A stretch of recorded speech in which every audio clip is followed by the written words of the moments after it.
Boy, Nature's Prophet. It be like that sometimes. That's the Doritos performance of the night for sure. The game's not even over. Oh, I didn't make my bold prediction. Oh, I guess it's too late. Alright. I mean, I have to it's go not off really the a cusp. prediction with you, is it? I will go. The Dyer's gonna win this game. 43 minutes. And Faces Forward is gonna be like 12 slotted. That's my That is prediction. pretty bold. 43-36. There's no way that's happening. This is Venomancer No, it's actually. not. Oh, That's remember a I little said too bold. heroes are either really good or really bad? We saw a good Venomancer. Now we see bad man. Like, there was no reason to pick this hero. Now you see the weakness of the hero. I said last game that I thought Nature's Prophet was pretty good against Venomancer. And I think they just didn't lane him as long as they wanted against the Veno. Because Jano just put this guy in a body bag. Ben is not going to recover for like another 20 minutes. Hector found the Disco Pony. Disco Pony wants to dance. Stormhammer goes out on the Dazzle as well, and now the Bat Rider is going to fly on over. Can't get the Firefly because he got body blocked in by the Death Prophet. Couldn't move away. Now this Bat Rider flying over. Everybody wants more. Death Prophet about to take her second death in a short amount of time, and this Radiant side is looking so strong right now. Rolling, really. 7k net worth lead. This is just loading way open. They're hemorrhaging like all over the map. Well, Ven is still level 5, which is with the new like that's really change sad. on Warcry. You want God Strength because the more strength you get, the better Warcry becomes. So getting a level 6 on Sven really makes Warcry twice as good. As they say in the classic epic story, Anchorman, that escalated quickly. It escalate quickly. It would de-escalate quickly.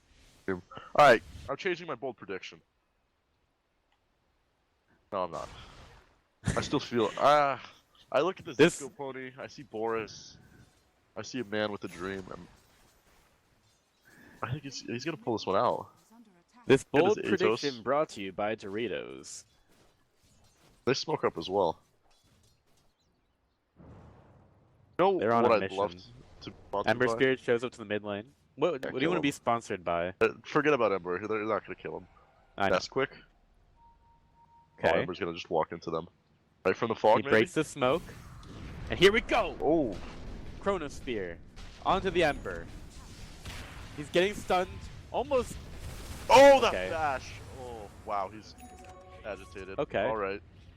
I guess they Getting can kill him. perma-stunned as an Ember. Oh, courier kill by Nature's Prophet. Yano. Doing the work here. He's doing the head and shoulders performance of the night. And hope we now don't he's get, about like, to calls. die. Is it like gonna be the GDQ thing? Oh, nice little grave from Dazzle. It's turning into a big fight. Juve caught in here. MJW on the high ground being ballsy as heck. If Lewis gets a call from like head and shoulders marketing, we get like a what is it called? This not a cease and desist. It is called. Yeah, a it cease is and a desist. cease and desist, yeah. A ceasing It's and like desisting. the Those are my two it's like favorite the verbs. the GDQ thing, right? What happened there? Do you remember that story? Where so there's this guy named Bonesaw, and he was That's a great running name. Jack and Daxter, I think. Uh-huh. And they were making jokes about like Owen Wilson, and eventually said something about Air Canada, and then Air Canada, the GDQ Twitter tweeted out to them, it was like, "We're so sorry," and then Air Canada was like, "What are you even talking about?" Oh, that's feels. Air Canada does not care for GDQ. No, they did not care at all about that. But that was a really good run. If you are bored at all and you want a good laugh, go ahead and watch the GDQ run of Jack and Daxter by Bonesaw. It Yeah, a great name. was, yeah. He actually got banned though. That's the thing. He got banned from GDQ for that. For his name? No, for his like what he said during his run. Oh, It wasn't man. like they had a really good time, Alright, apparently having a good time gets you banned. You gotta be worried. right? Alright, Our 6k our net worth lead. NADCL I'm days are feeling it. numbered. Yeah, yeah, for sure. These patients can only be tested so much. Dude, it's 5k net worth. The comeback is Alright. happening. This is the play. Smoke up, Lifestealer inside of Yano. Ifrit Yano combo here. Batrider doing some scouting. Not finding anybody. Really looking some more. They're going to get a Sven. They're going to find Annihilate. Is this the play? They get the lasso out. Where's the Nature's Prophet? Okay, he TP'd in onto the backside. Death Prophet falls. Now they're looking for more. Sprout out onto Juby, but this Chronosphere hits out on the 3. Ember Spear, beautiful, great from the Dazzler. He's going to try to get out, but he's going to have a lot of issues doing so. Gets the Magic Wand, will stay alive a little bit longer. Remnant in, he's being super aggressive, and he wants a little bit more, but now his cooldowns are gone. This Venom is just trying to get the Ember Spear down, but he's not being able to do so at all. Xolotl are taking down 3 heroes in this fight, and S wants a little bit more. Someone stop this man. Rod of Atos will go out, but you cannot take care of this Ember Spirit, as he will just swag all over Raw here. That was a great Chronosphere, but it was. Missing There's a no little damage bit. on it. Yeah, this is the wet spoon part of Faceless Void. He's gonna get Maelstrom. he's gonna do the DPS. This guy, I don't know. Does he have another name? This guy is somebody. This isn't a nobody. Who is this guy?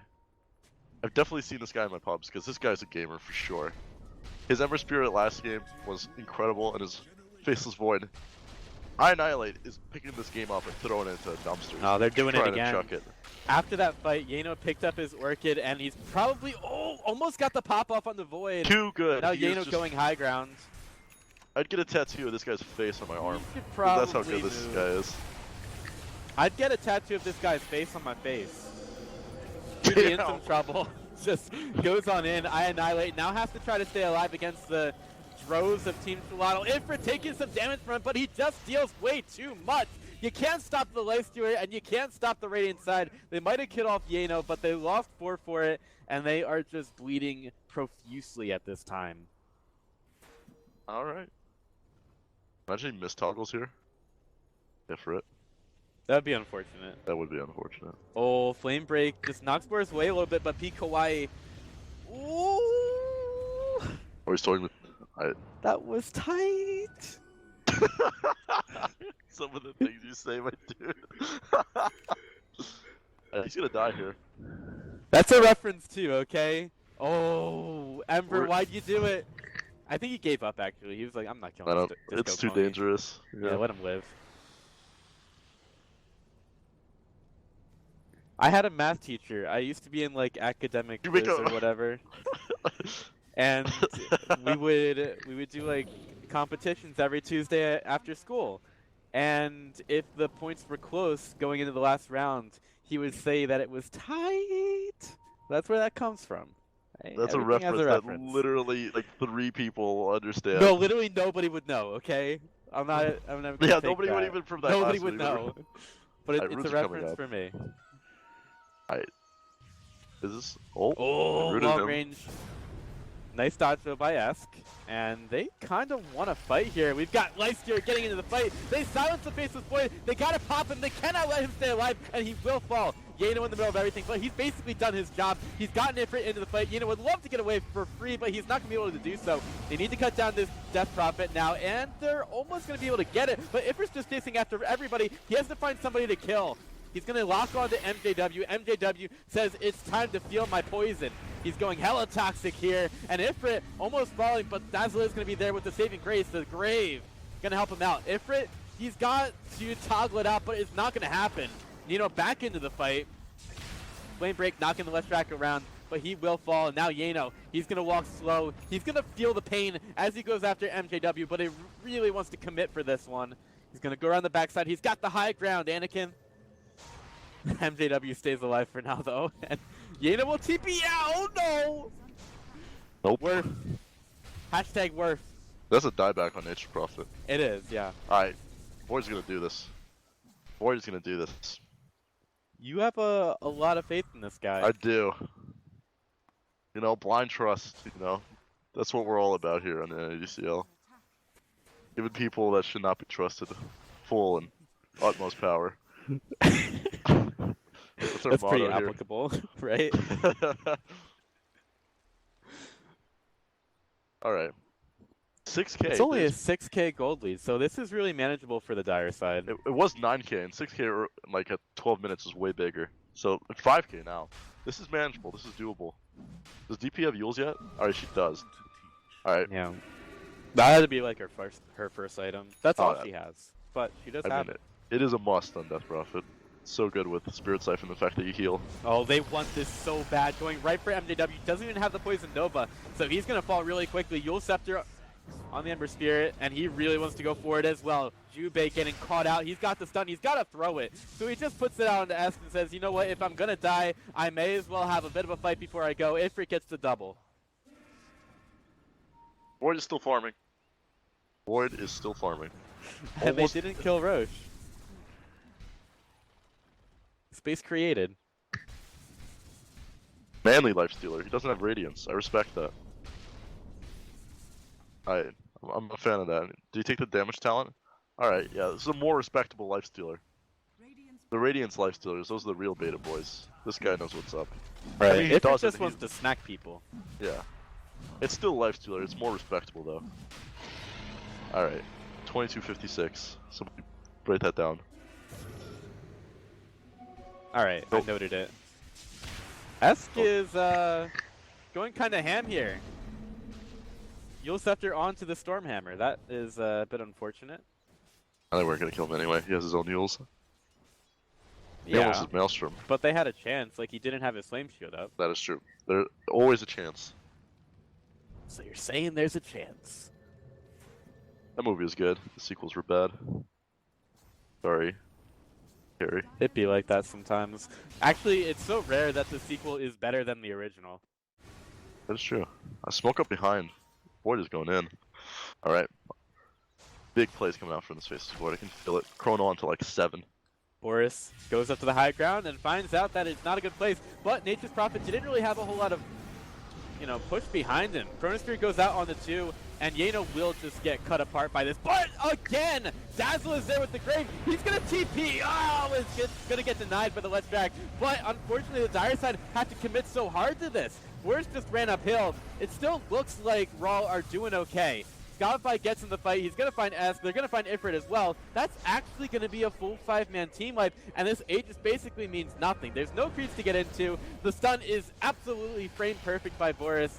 And Ifrit, well, he might get 1 for his travels, but it's going to be the Ultra for Annihilate. MJW just single-handedly. I know Annihilate got an Ultra kill.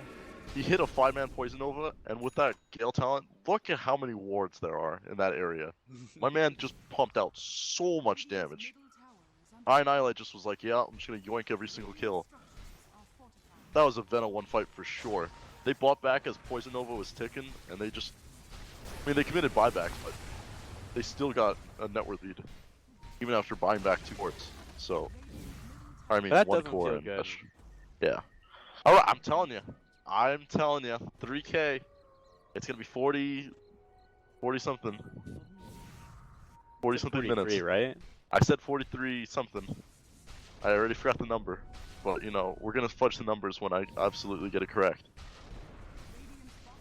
So with what MJW is doing, probably going to have to see BKBs eventually for the Radiant side, but the beauty of this Dire side lineup is that even those BKBs aren't going to let you survive. You still have to deal with so many more issues right now. Void is 1 component away from BKB. It's a 1k net worth lead. Void is doing it. He's got his like music plugged in. He's probably deafened his entire team in Discord. Oh. Doesn't need them anymore. Okay. Just going He's in. fine.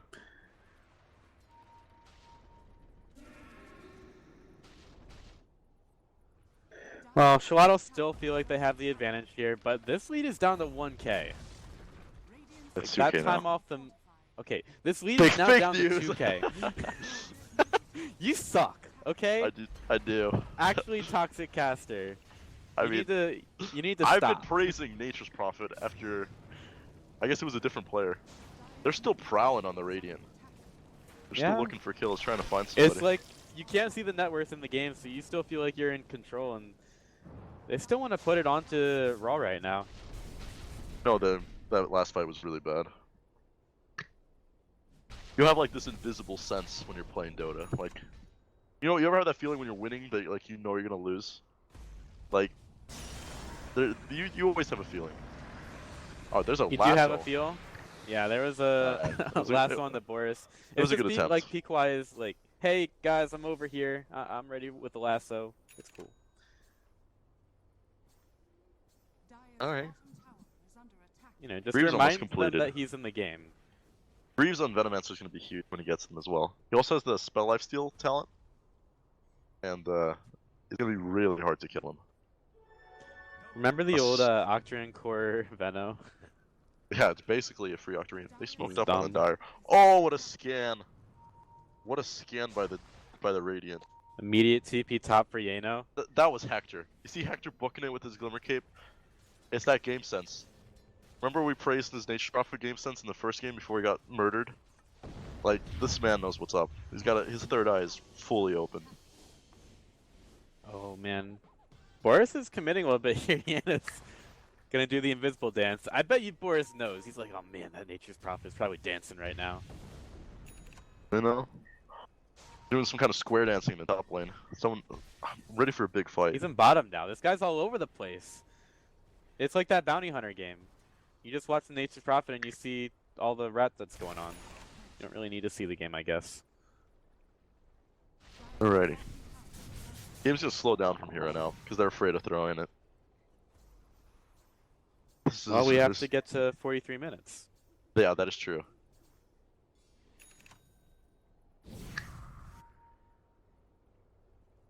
What are we waiting for? Dazzle's inching his way toward Staff.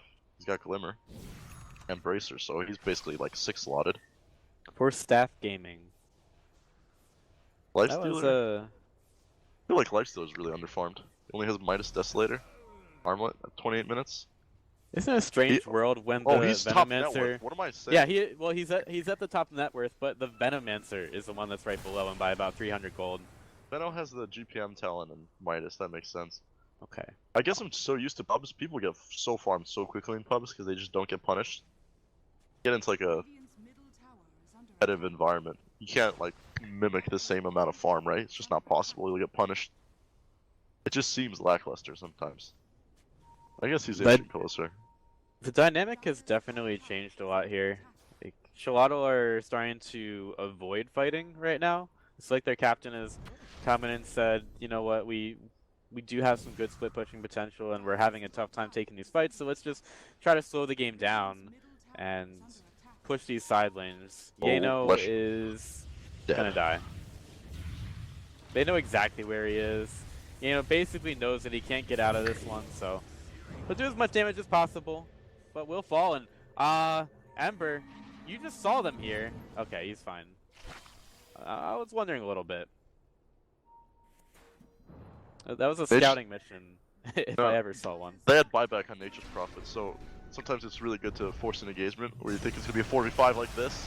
And here we go, right onto the Faceless Void. He sunk in his praises for a while, but he just goes down and Annihilate tried to TP out. It's not going to happen, though. That damage is too big. They found bonus kill. Jubei caught in the trees. And he's going to look around for a little bit. Pop his war cry, but he's not going to be waging war for much longer. Third hero will fall here on the bottom lane. That's some mental gymnastics from Xolotl there. Yep. There's got to be...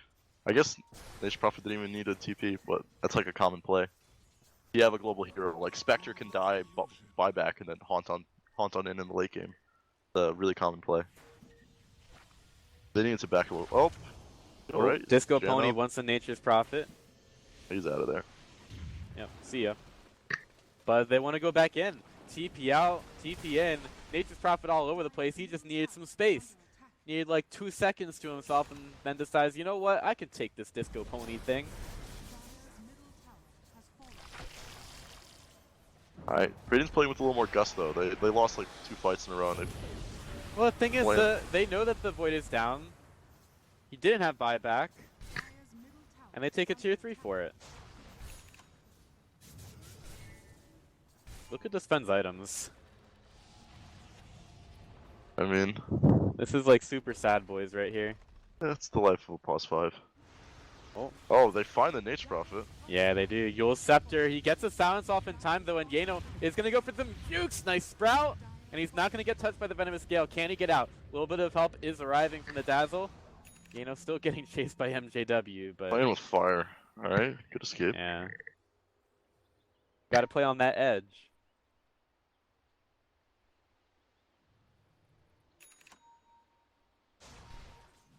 Alrighty. If I'm the Radiant, what do I want? I want to take Roche. Sure. But you're really afraid. But that's coming out of the Dire. I think they need to start posturing. There's good Dire wards near Roche. I can't really see. Radiant Vision's a little lackluster in that area. But that is definitely their objective. Roche and like have Nature's Prophet push like top lane and the other 4 push bottom. But really risky to do when there's like Void and Venomancer and then a lot of people run on in and stun everybody.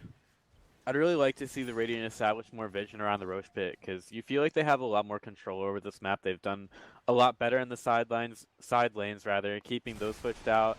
Like if they can just make sure that there's pressure there, it's gonna be difficult for the Dire side to do Roche, and if they don't do it fast enough, which they're gonna have to commit quite a bit to do so, that is gonna be the avenue for the Radiant to just swoop in and probably take a smackdown team fight.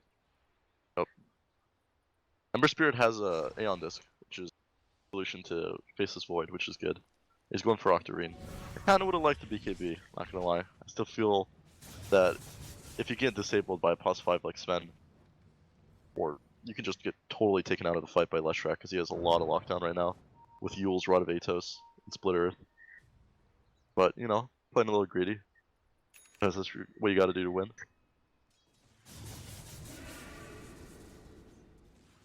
Nyx has picked up the AC and he's going for a basher. Yep. Said they were a little lacking on stuns, but basher solves all your problems. Yep, just start smacking. That's what Ifrit has wanted to do this entire game. Yeah, I mean, he went man mode Lifestealer, so get what you pay for. Oh man, it's gonna be a lot of posturing before a fight breaks out. Be a lot of back and forth, people warding the same area, getting dewarded, and just Nature's Prophet scouting Roche in side lanes and just Venomancer wards making it difficult. Be like a very depressing, slow ballroom dance. That's not that interesting to watch. Or maybe it is.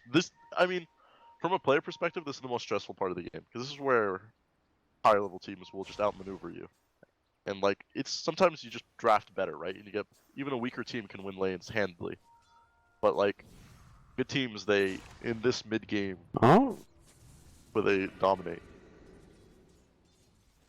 Getting close to having something here. We do have a smoke up from the Radiant side. As far as the vision they really have no idea where the Dire are. Just thinking somewhere inside the jungle. Kawaii getting a little bit aggressive. He blinks onto the Venomancer. He finds him, thinks about it for a second, gets the lasso off, and say goodbye to your toxic guy because he's gone. Alright. Dire side trying to make sure they don't lose any more pieces here. Benno does not have buyback. This is a little bit interesting. So as far as buyback goes, the Void has it, the Leshrac does it, nobody else does. It's a little bit strange, 35.5 in.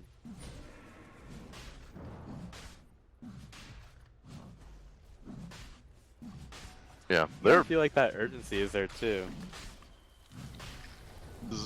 Yeah, they can't really do anything. They need a Venomancer fight. Not that you want to buy back. Roche is like weird. You don't want to buy back for Roche because then you might lose the game. Sometimes you just lose Roche and lose the game. Roche is hard. Oh, they've forgotten the cheese. They let it age a little bit, right? This is my favorite part of any Dota 2 game. How long will they leave the cheese on the floor? It is a cave. You know those fancy like Italian cheeses that are just like have mold and like maggots in them? I do have like good news. The 5-second rule, it takes a lot longer than 5 seconds for like bacteria to go onto things like that. So I think there's a lot of things working for this cheese right now. Yeah. Eventually they'll find it. Yeah. Something like +5, like Juve will just run it in. Like, damn. So, oh, here's some cheese. When they're posturing on the Dire, there's a DD on Void.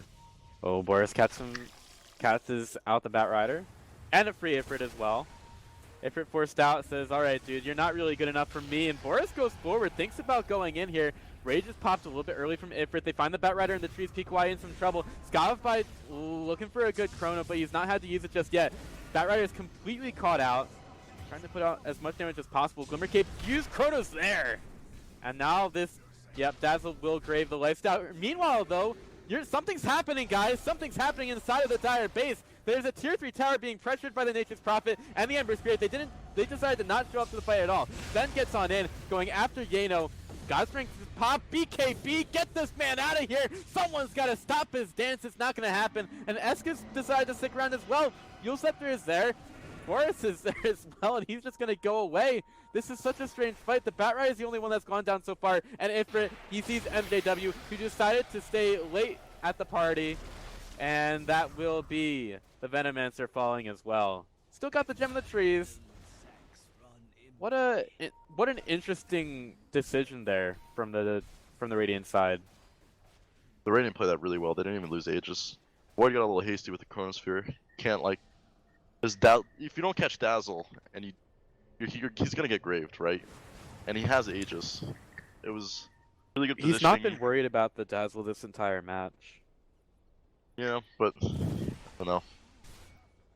It's always good to not, like, a lot of people hesitate with Chrono, so it's always good to let it fly, but I was a little bit too hasty. Also considering the split push threat.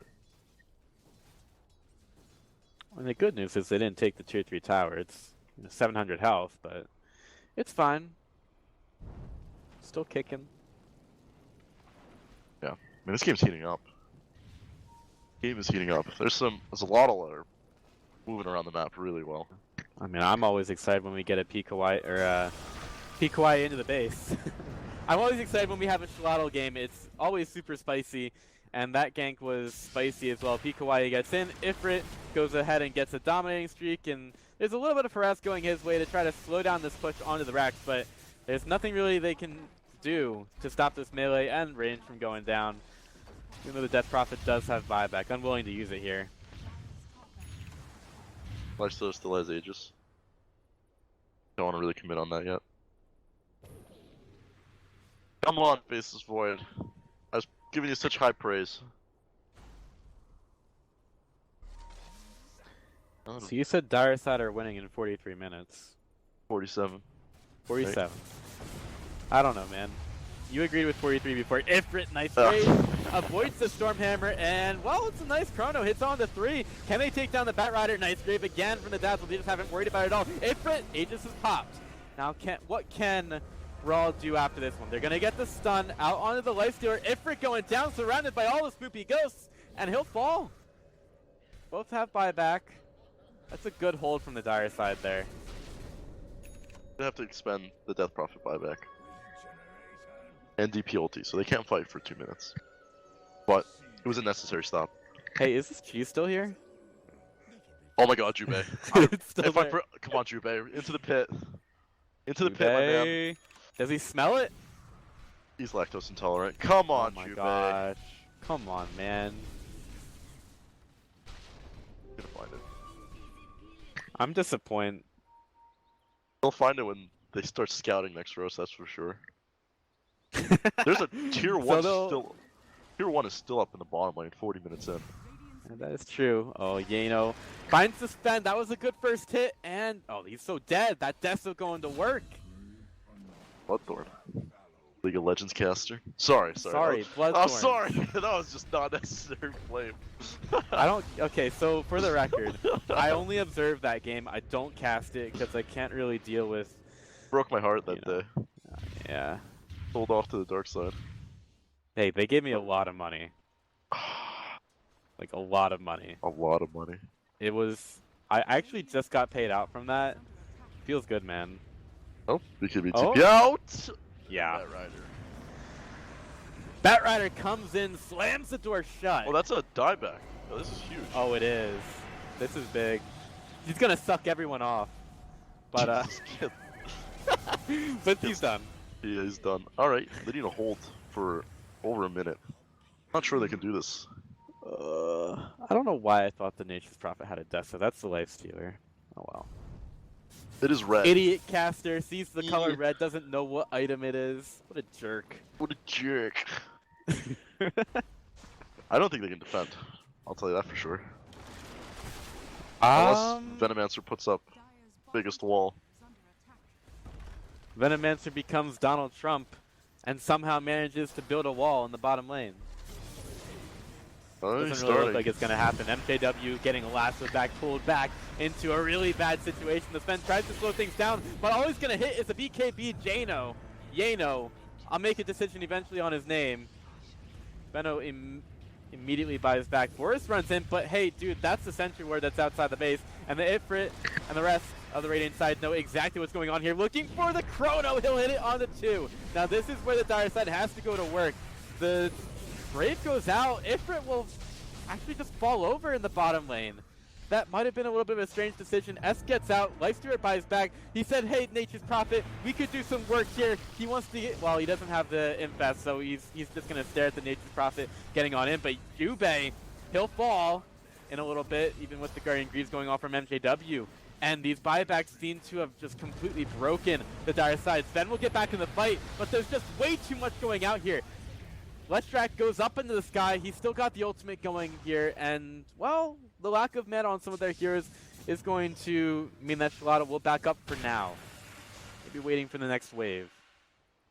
That was a solid hold. That was yeah, really it was good. A pretty good hold. Buybacks were expended, but so did Lifestealer bought back, Nature's Prophet also bought back. So that wasn't even that bad.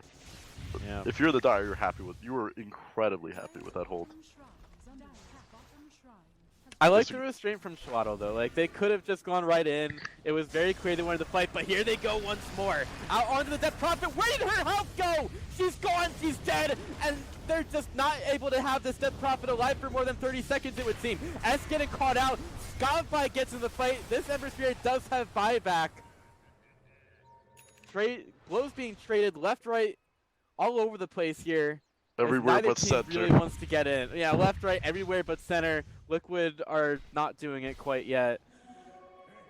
I love LD, by the way. Yeah, he should come back.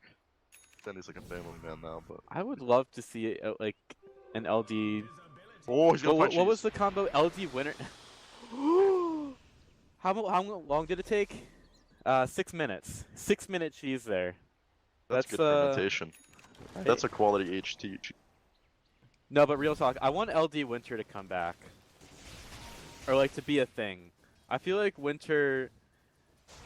How often has he casted on main stage TI? You know that Winter was on the worst... I think they were the lowest scoring... Not scoring, but they were the team that did the worst at TI. I think they were like, he was on MUFC. I think they were like 1 in 15 or something like that. That was the meme back then. I mean, at least he's been to TI. He can say... Like, I've played on the stage, right? Oh, but I want to go back and have some LD Winter cast. Bring him back. What do you call them? Please. Like, Right. I know Winter's casted at TI before, but he's had a lot of strange duos in my opinion. I just want him with LD to God. Bat Rider's on the prowl for the 77th time in a row. It's just a delivery of Lifestealer. He's dropping his kid off at the daycare. It's like, here, have some farm. His lassos have been on point. He's gotten this like Death Prophet like, a bunch of times. He'd be easy to get Aeon Disc, and that's gonna be... Maybe she won't just explode instantly. And she has cheese now. Also pretty good. I guess Leshrac came on and a little bit of money. And some levels. I believe that Death Prophet is 4th net worth on her team. I haven't looked at the net worth for the past like 10 minutes. It is Venomancer, Leshrac, the POS 4, then the POS 1 Void, and then Death Prophet. Boris. Really I don't know what happened there. It's like he's a support. Oh, Leshrac farm. I mean, Diabolic Edict, you farm.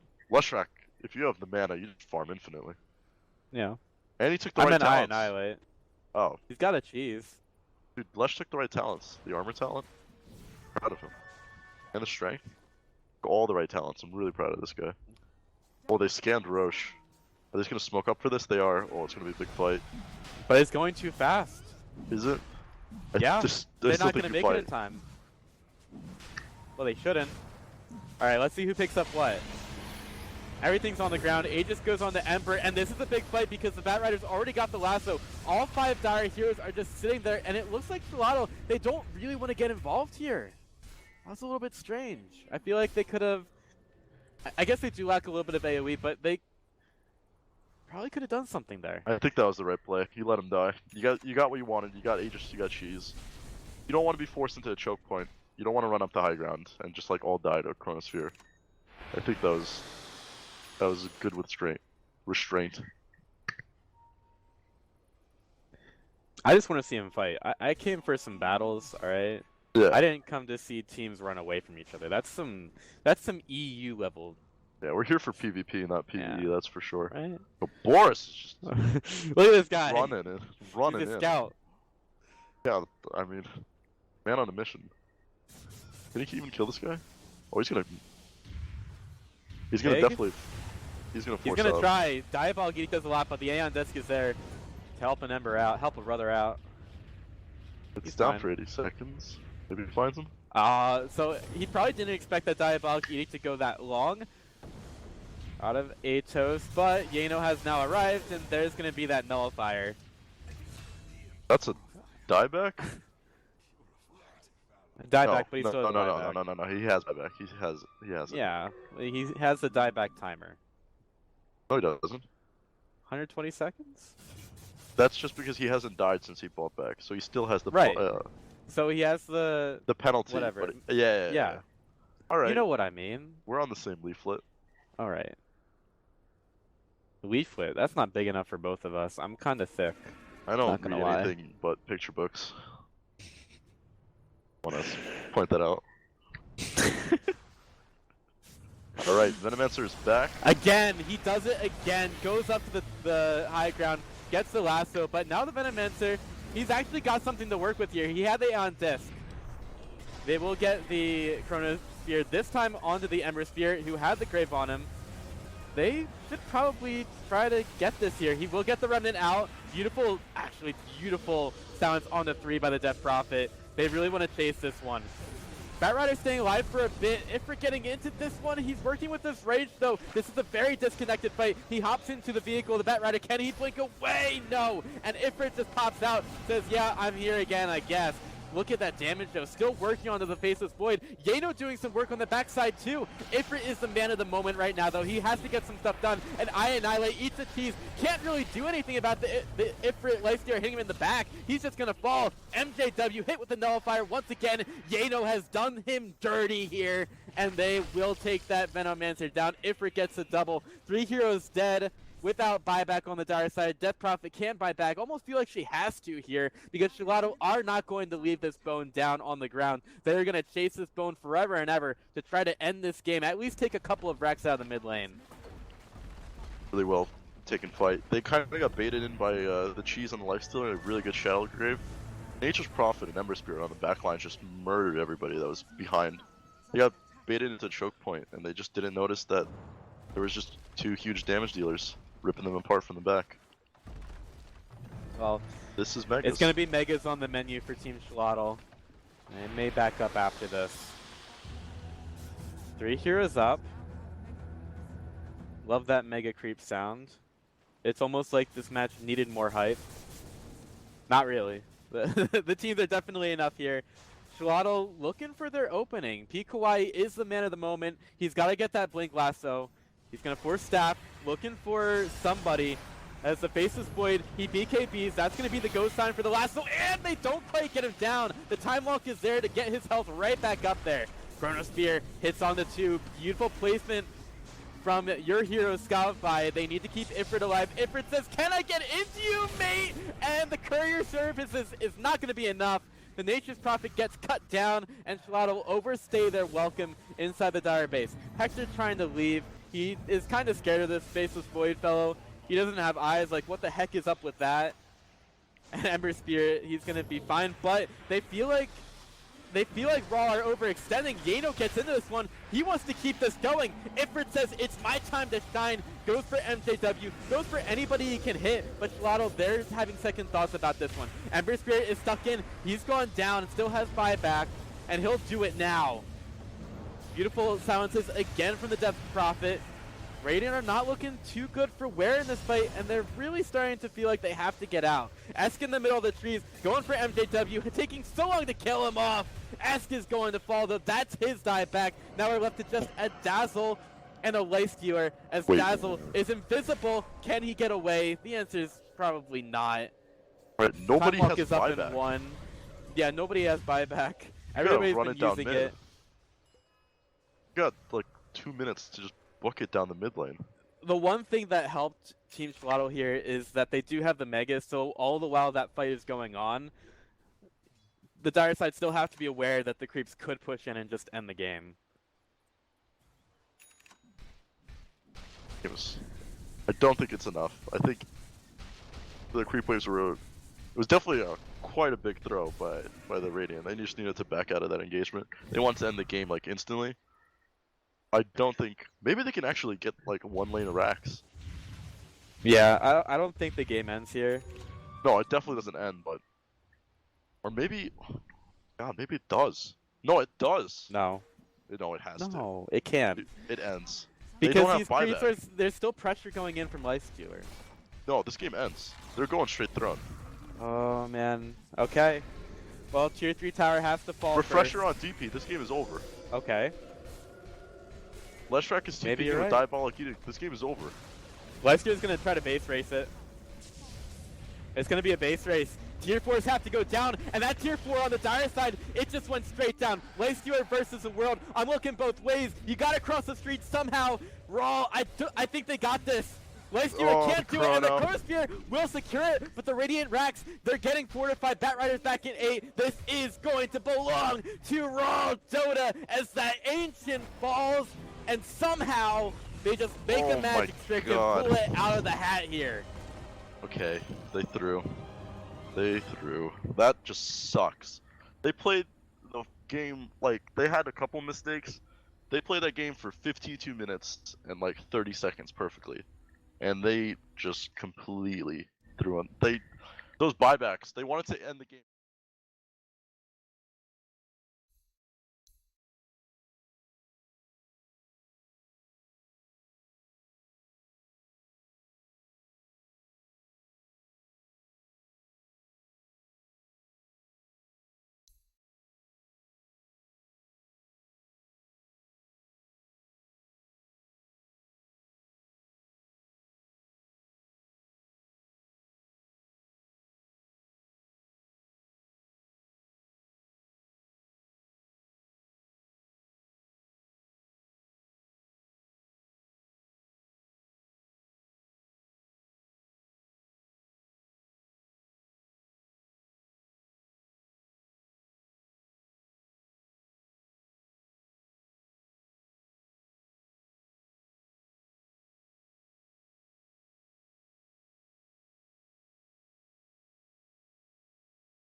That's crazy.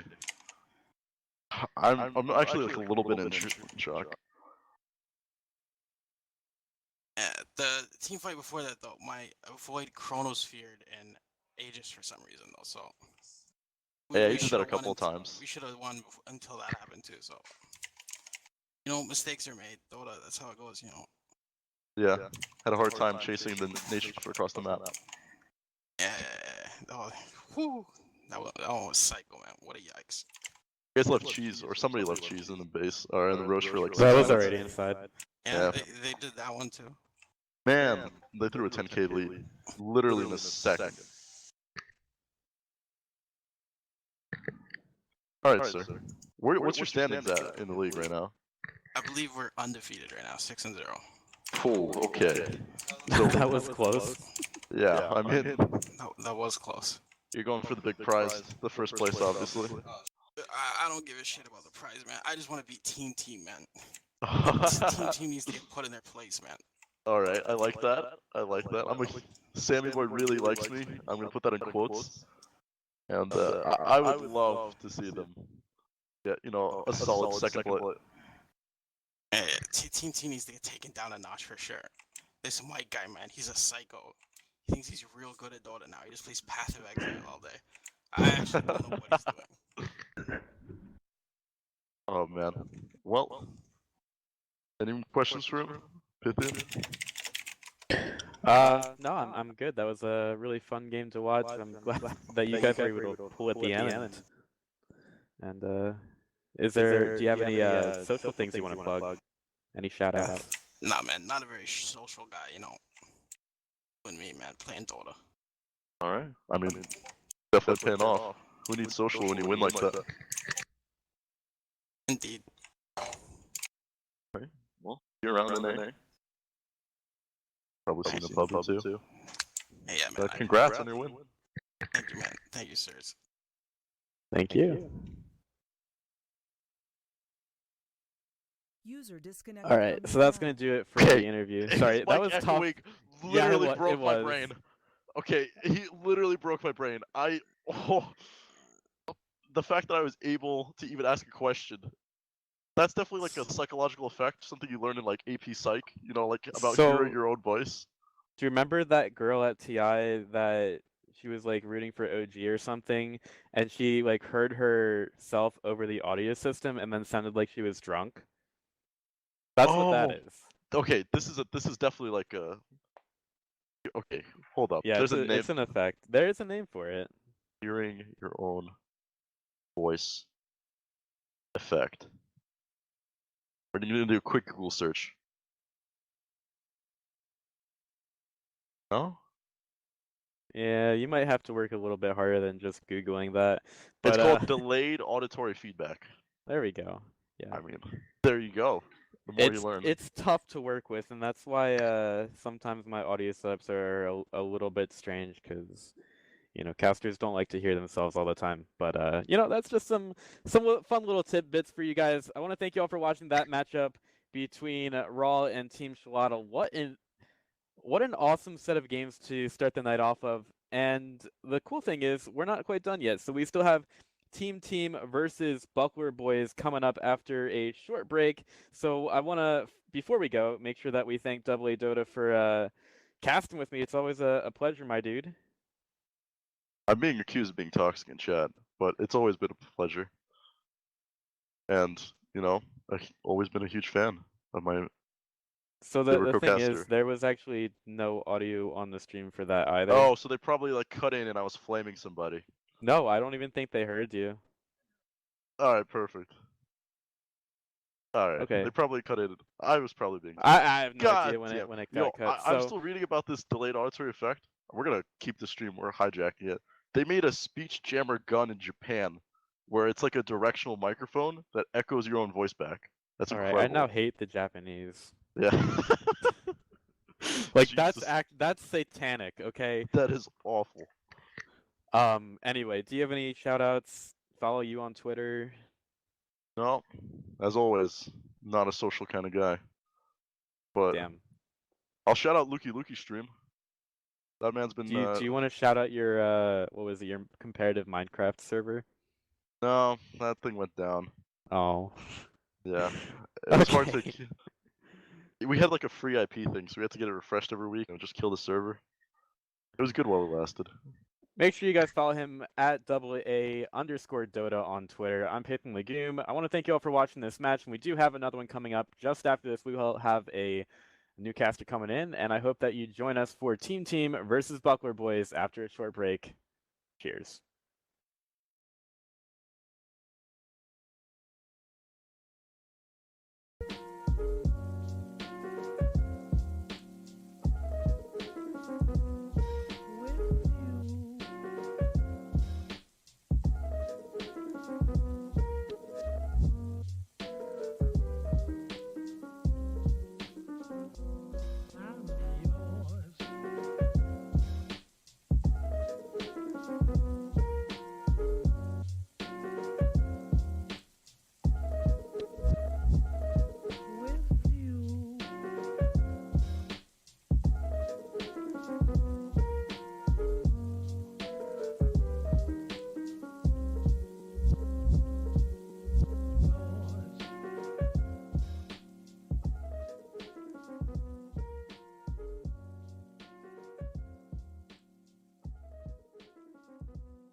It is that time again, ladies and gentlemen. We are back for our second series of the night in the NADCL. It's going to be Team, also known as Sammy Boys on the Dire side, up against Buckler Boys on the Radiant side. I'm picking Legume, and luckily tonight, I do not have to eat my popcorn alone in my room, as happens usually. I have someone to share it with, and it is Yamsun. Thank you for joining me tonight, and how you doing? Up, Pith? I'm doing fine. We're chilling. Giving this whole caster thing a go. We'll see how it goes. Well, you're already doing great. Because you sound fantastic. So, going into this draft, we've got the Nature's Prophet Leshrac band out for Team, pretty standard there, and a Pango Lycan duo taken out for Buckler Boys. I'm very surprised to see no Viper or Lifestealer bans thus far. I think those heroes are absolutely ridiculous. One of them goes through, I'll actually be very surprised. Alright, one of them's going through. Let's see. Yeah, we did have a Lifestealer picked up in the second game of the last series. Did pretty well, unfortunately did not come out with the W. Took basically a minute of misfortune to take him out of that game. Did you happen to watch any of it? Oh yeah, I caught the tail end of that game. It was like watching a war fall apart. Holy moly. Alright, save. Oh no, that's not the save Dota Chen. That's on the Dire side. Save is now switching teams for just this game so he can play the Chen. Yeah, they wish. This Chen hero is an absolute monster in the lane now. The fact that he can just pull somebody out of nowhere from anywhere on the map just to show up for a gank. Pretty crazy. At least we're not seeing any life stealers though. Yeah, that has been banned out, but what was the other one that you said was getting banned? I thought Viper would get banned. Yeah, They've Viper also not been touched at all. prioritizing it. Maybe some teams don't like it. Max is definitely or Lifestealer is definitely more the popular one, I'd imagine. Viper. Ever since the inception of the patch, Lifestealer has just been terrorizing pubs, low prio games, comp games, you know it.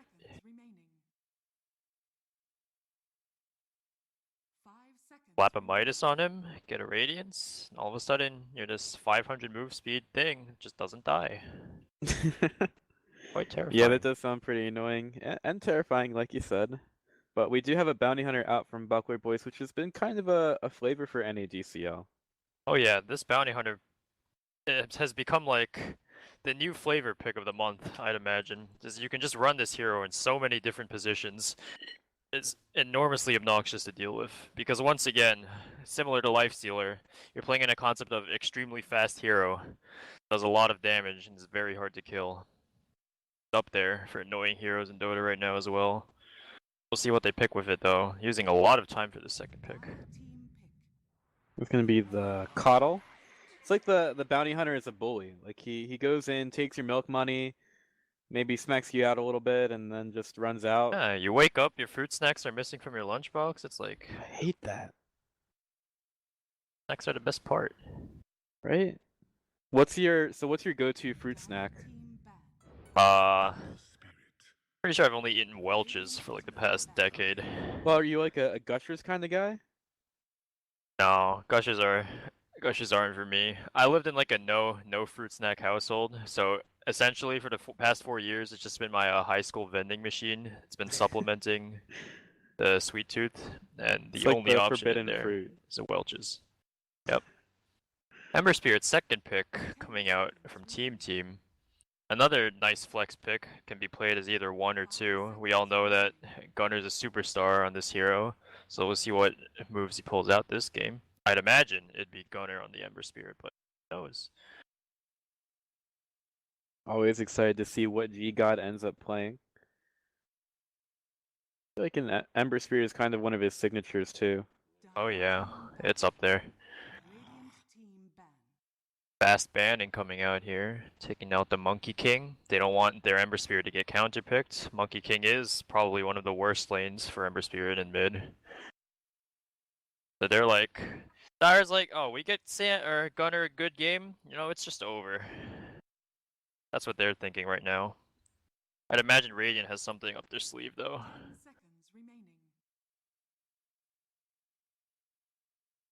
I mean, I see the Radiant lineup, and I see a lot of potent tools there for them to go with. As far as players go, uh, that sounds really weird. Like they've got a lot of excellent players on that. Like both teams have excellent players, but Buckler Boys, they could be a bit of a sleeper in this matchup.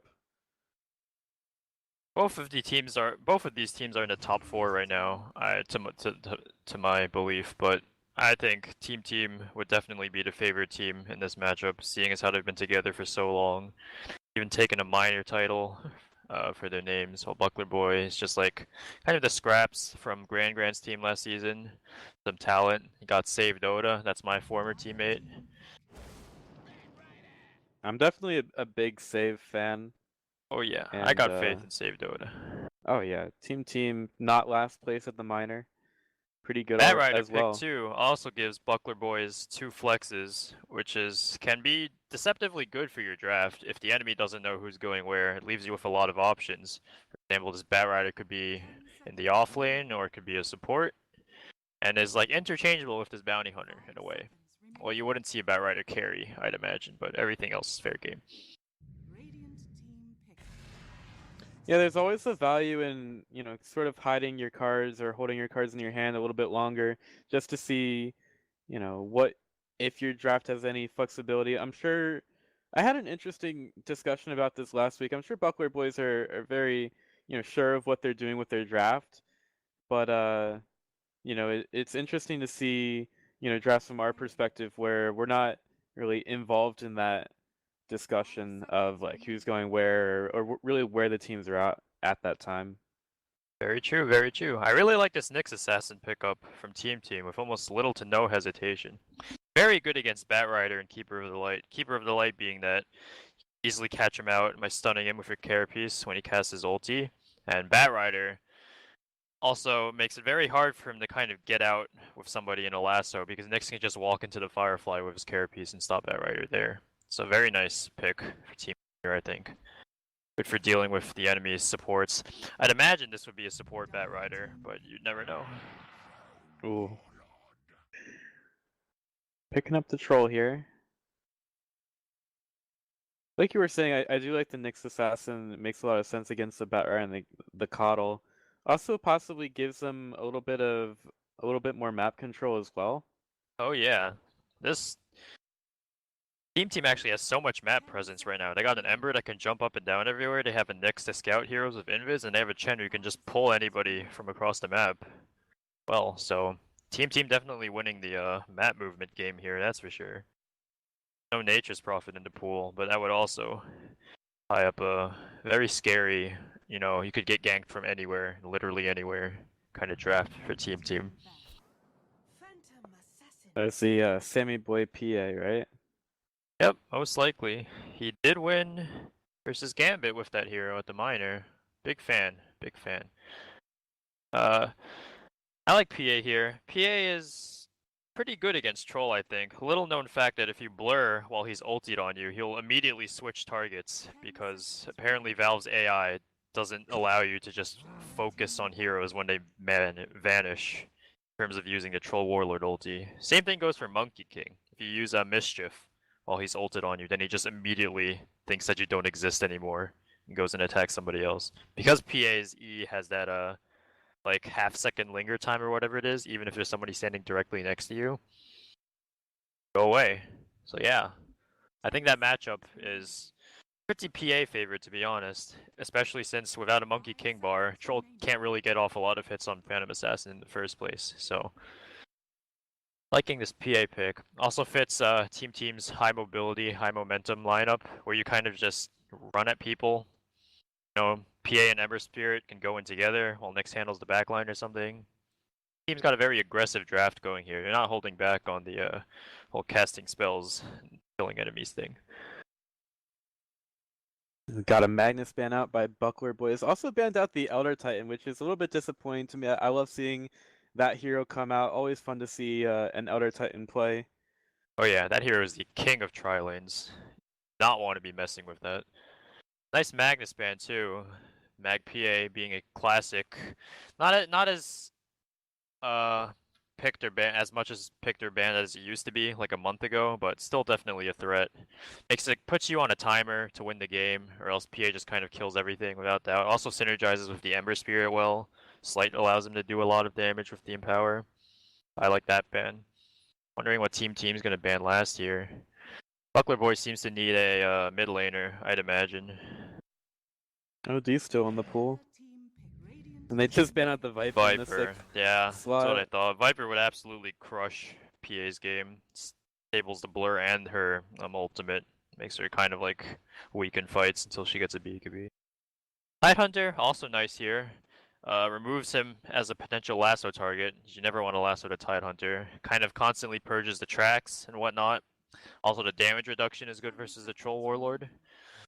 Very nice last pick here coming out, I believe. See what Buckler Boys responds with. Yeah, I wish we got to see more of the Watermelon Man as well. I feel like he's like one of those things that pops up from time to time, but not really that sought after for the most part. I wish we got to see more Tidehunter. An exciting hero for sure. This Nyx assassin pick also makes Buckler Boy scared to pick OD, I'd imagine. Nyx being a pretty Right. good counter to OD and a mana burn doing very much damage, and you can also stand under somebody else's astral imprisonment with your carapace, stop him from being able to deal damage. He'll be I stunned. mean, I'm not saying I want to see an OD, but it would have been interesting. Buckler Boys go with the Ursa to close out their draft. It's gonna be us playing that one, and we have our lineup set here. Lots of aggressive heroes from Buckler Boys, and doesn't really seem like there's gonna be as much focus around the team fights. I mean, both teams obviously would be interested in taking those, but looks like a lot of single target on the table. Yep, yeah, for sure. I personally believe that Buckler Boys is on more of a timing here. I believe that if Team gets too strong, especially with this Chen Divine Favor PA, then this PA would just be able to 1v5 even without any other heroes. So I'm favoring Team's draft here because their ease of execution is way easier than Buckler Boys, I'd imagine. What about you?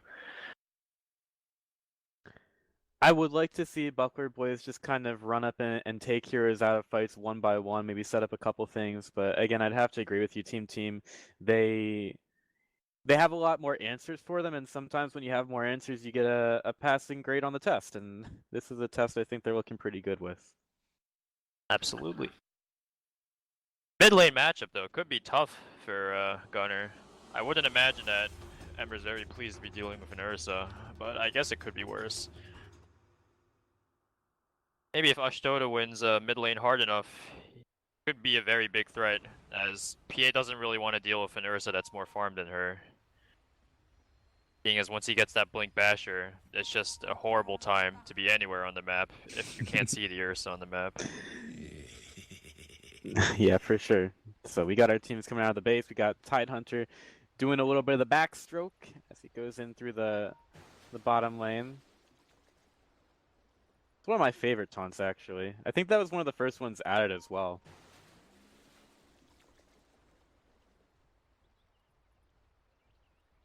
I think we could possibly have a bit of an engagement at bottom.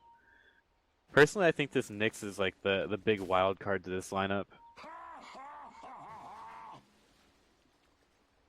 And I don't really think that the Buckler Boys have addressed it too much at all.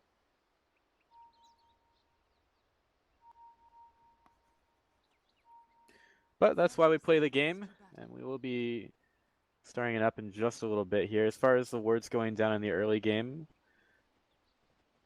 not sure if we've seen any yet. Nothing down in the mid lane.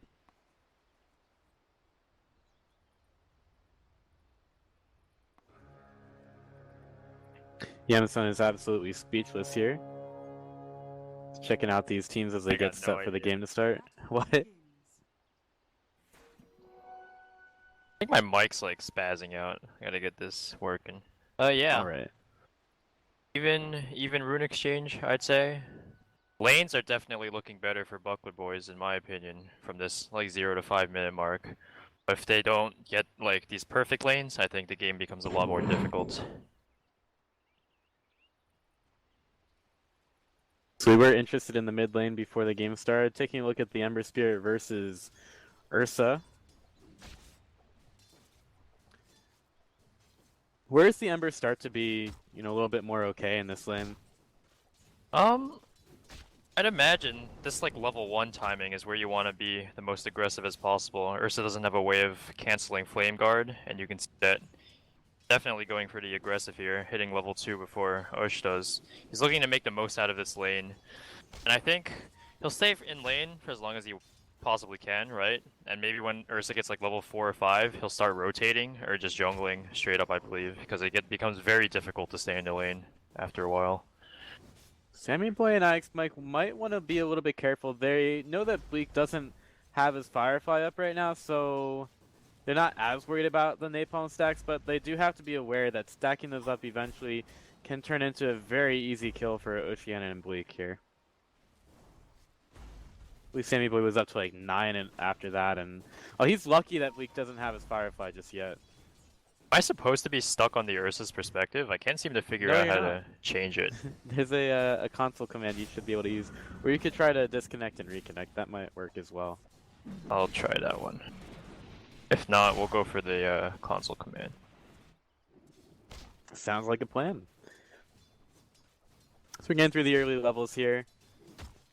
Move's actually getting kind of low in the top lane. Save is pressuring him a lot. If there's a guy that knows the little intricacies about the game, it's definitely Save Dota.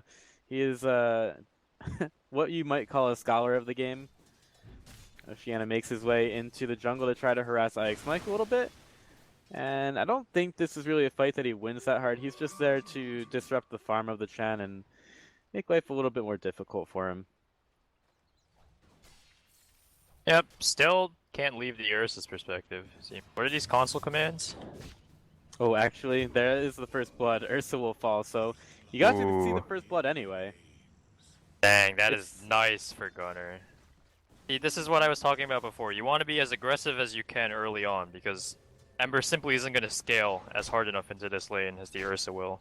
So, although that kill is nice for Gunnar, I think the Ursa will still eventually overtake this lane. But that'll make this... It'll make it Gunnar's life easier when he wants to rotate, having that extra edge from that kill. Maybe he'll have boots earlier or something. Ooh. Ush thinking about it. Ush going aggressive here. Down even goes with Gunnar. The bottle. Gunnar can't stay alive there. Go ahead and message Lewis and ask for the console command to fix the camera, because I never really remember it. In the top lane again, Oceana in a little bit of trouble. 5 napalm stacks on the Sammy Boy, and he's going to get cut down by the Firefly. He's juking a little bit here. Turning it around, trying to go on the Bleak, but he's not going to be able to get enough damage to get the kill. And Ix Mike really wanted to get in here, but now he's being body blocked out by the Bounty Hunter. Ix Mike sticking in here. Maybe Sammy Boy can come back and get a kill on the return. Uses the dust. He's going to have to walk this one over. Has to try to find the bounty. The wolf is here to help out. He will get the vision to throw in the dagger.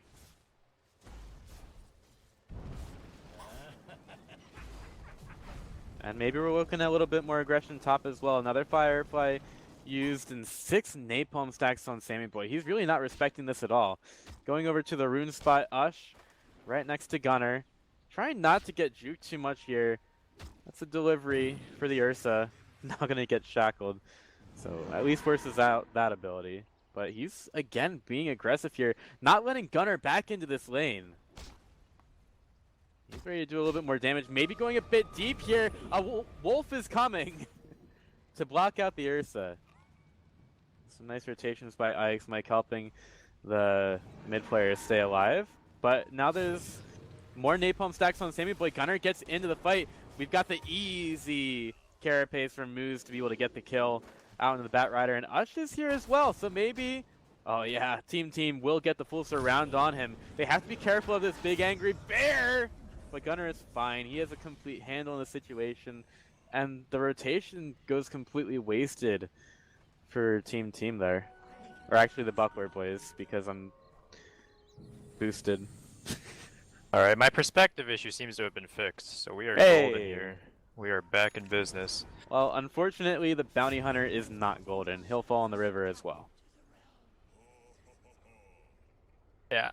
Worst thing this Bounty Hunter can do in this game is get the courier kills before Team brings in their big items. That's the main job of this kind of 4 Bounty Hunter that Buckler Boys is playing right now is that when he's missing on the map, you got to be real careful with your courier because it's really annoying to just have that thing dead for 3 minutes. Oh man, early I on. love this kind of Dota. Kills all over the map, catapult stolen by IX Mike, and Bleak tried his best to navigate around the trees, but he seems to have forgotten his map and could not find the way to staying alive there.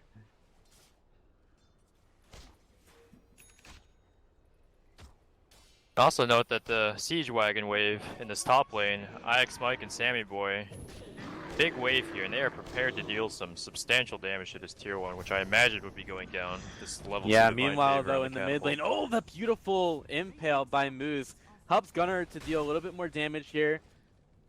No kills going either way. Ush still wants to get things done. It seems like he's basically abandoned any sane thoughts here in the mid lane and just wants to get kills. So Oceana goes after Moose. It's going to be this by Carapace, looking for the impale. It hits only onto the Ursa this time around. Ush is moving so fast right now with the phase boots. Gotta be a little careful with this ulti on cooldown though. Maybe that Tidehunter could have done something there. But I think Ush is playing this relatively right. He's got a bottle queued up. He's looking happy and healthy. Some really interesting aggression from Team here with how they're moving around the map. Oceana, he's like on courier patrol right now. Going back over to the mid lane, Ush versus Gunnar. Gunnar is respecting the Fury swipes for now. Oh, Coddle in with the Illuminate.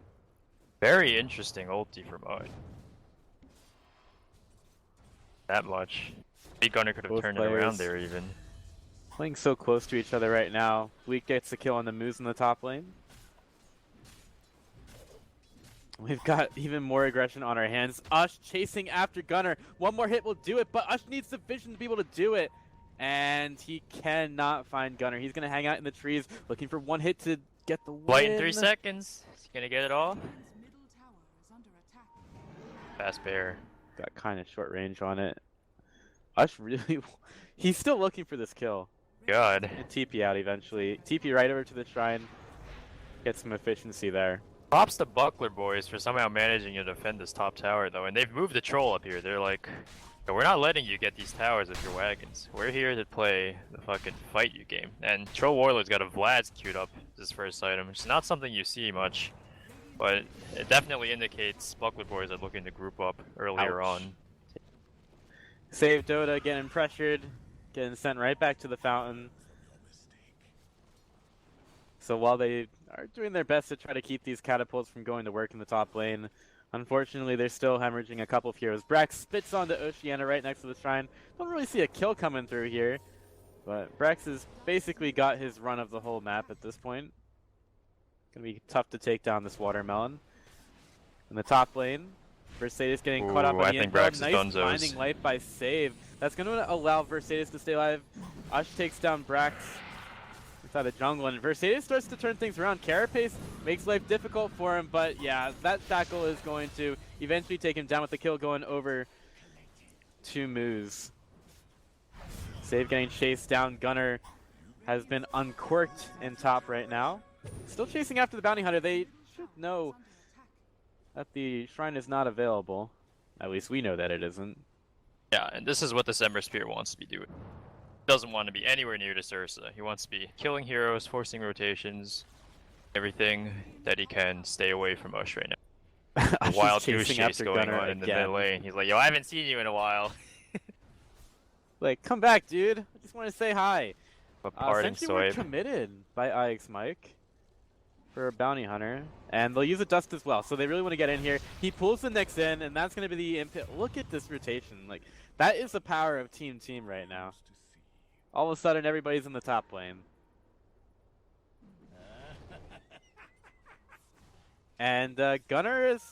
Oh, that's the pause of a century right there. Gunnar should be fine, but... Like, run Pausing into right a after bounty Gunnar room. takes the rune right under the Ursa. It's a rough one. Yeah, there you go. Ursa's a little bit mad now. He's just kind of sitting, minding his own business at the rune, and all of a sudden there's this weird flame dude with swords. Gunnar's gone to Flame Guard build this game, different from what we've seen some members doing now. Popularized by Thompson, going to Sleight of Fist first, I'd imagine he really wants to prioritize being able to just get on top of heroes, click them down, instead of like doing this slow 6-second cooldown slight thing.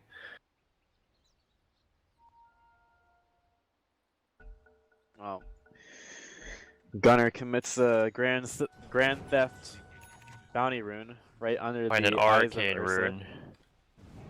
One of He's his playing around a little bit too.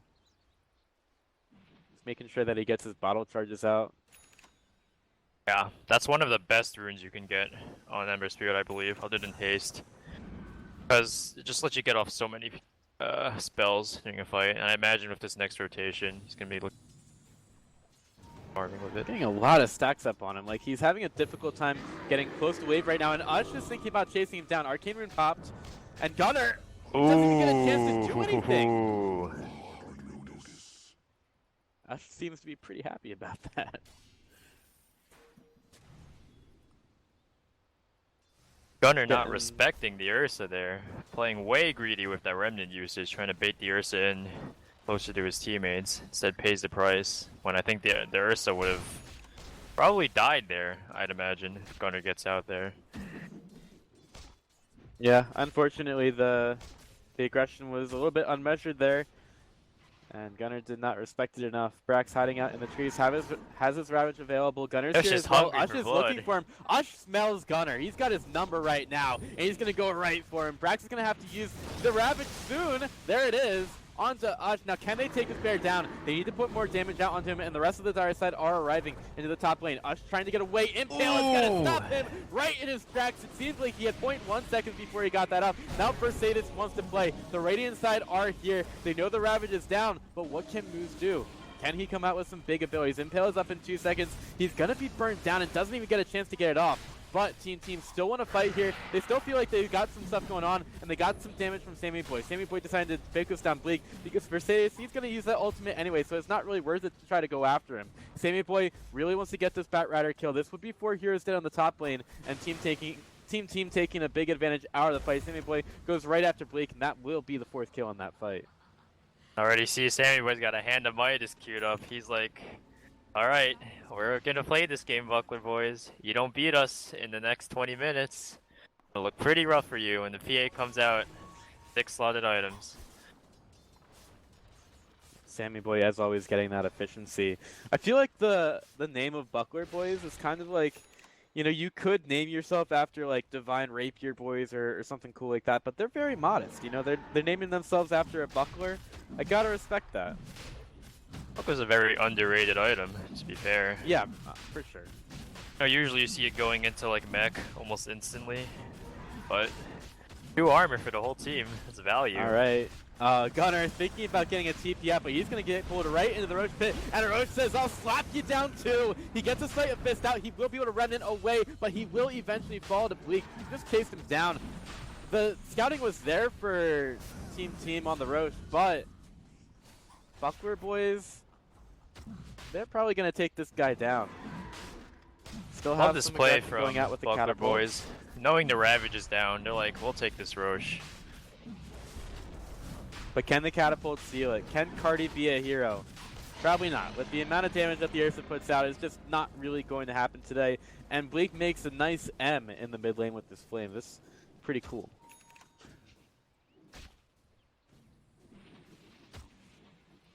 On the topic of team names, though, I think our team's name is the best. ABC123. Most original in the book. How'd you come up with that one? Was there some kind of backstory? I think World Rage like fell asleep based on his monitor or his keyboard one day, and he was like, "All right, that's our team name." He just like, okay, so that's a little bit more impressive. So you slap your head on the keyboard and somehow come up with ABC123. That's I'm not even sure how he managed to get it in like the exact order, but that's World harder Rage, than you think. special That's pretty boy. good. Got like really powerful cheek muscles or something. Cause like those letters aren't even next to each other. There's some space. That's a feat from like above. It's like God a bless monkey. that man. Like if you give a monkey a typewriter, eventually it'll like make Hamlet or something. I think that's how Oh it man, goes. the team just all over the place so quickly with this Chen recall stuff. Buckler boys can't kill a hero in 5 seconds, and you best believe that they all be there at the same time. It's like, you don't kill a hero fast enough, here come the boys. Bounty Hunter's still looking for that courier. Not finding it. This is what Bounty Hunter's been relegated to at this point. Dedicated courier sniper. He's going to be hanging around this triangle for a while, I'd imagine, if there's not kills happening. Just trying to get information. Courier's coming out again. Going for the Tide Hunter instead. Oh, maybe he'll catch it. Gunner has gone off the rails in the mid lane, right next to Bleak. Bleak does have the lasso available, and Gunner just plays for a little bit, eventually runs away. Save seems to be on the wrong side of the map. He's going to be running around, blinding light used. Maybe there's a couple of heroes that can be here, but unfortunately it's for the wrong side. Now Save does get the Ignis Fatuus down. He's still running inside of it. He really wants to just stick around here. Just give his team as much of that as possible. Double Impale comes out from moves as Save does fall, and Onyx Mike also getting found here, so it's going to be a 1-for-1 trade so far. Gunner getting caught out. That's going to be the lasso committed, and Ursa goes to work, pops that ultimate to try to get a little bit more damage, but they could not quite find the kill onto the Ember. Despair is still mad. Radiant's bottom tower is under attack. Dire's top tower is under attack. It's a little bit surprising for Buckler boys. They are 4K ahead, Radiant's but bottom tower Team That Roche feel like they're propelled them fighting a little bit way better. ahead. Yeah, the Roche was so pivotal for them. Then, that 3k net worth lead can be deceptive. Sammy boys in the bottom lane corrupted. Caught up to the troll for the top net worth slot. Got a Midas, Guys, and this Midas troll as doesn't. well.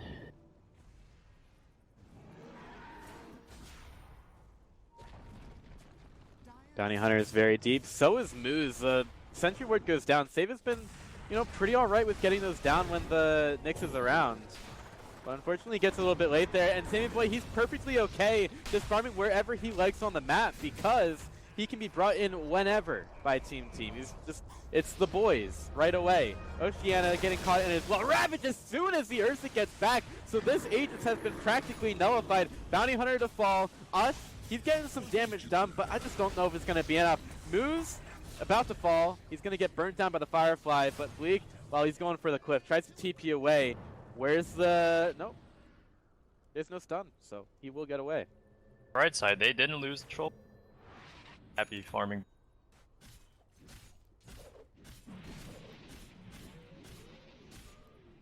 I see what you're saying about the Chan. He just gives you so much to this lineup, or really to any lineup. Impression thing. Chan's my name.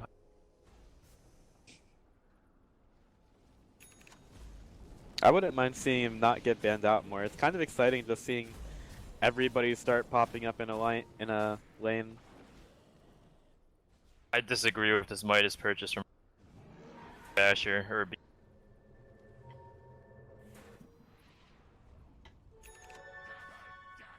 We do have a smoke up. Radiant side. Have the blink on Ursa. This might be where they go.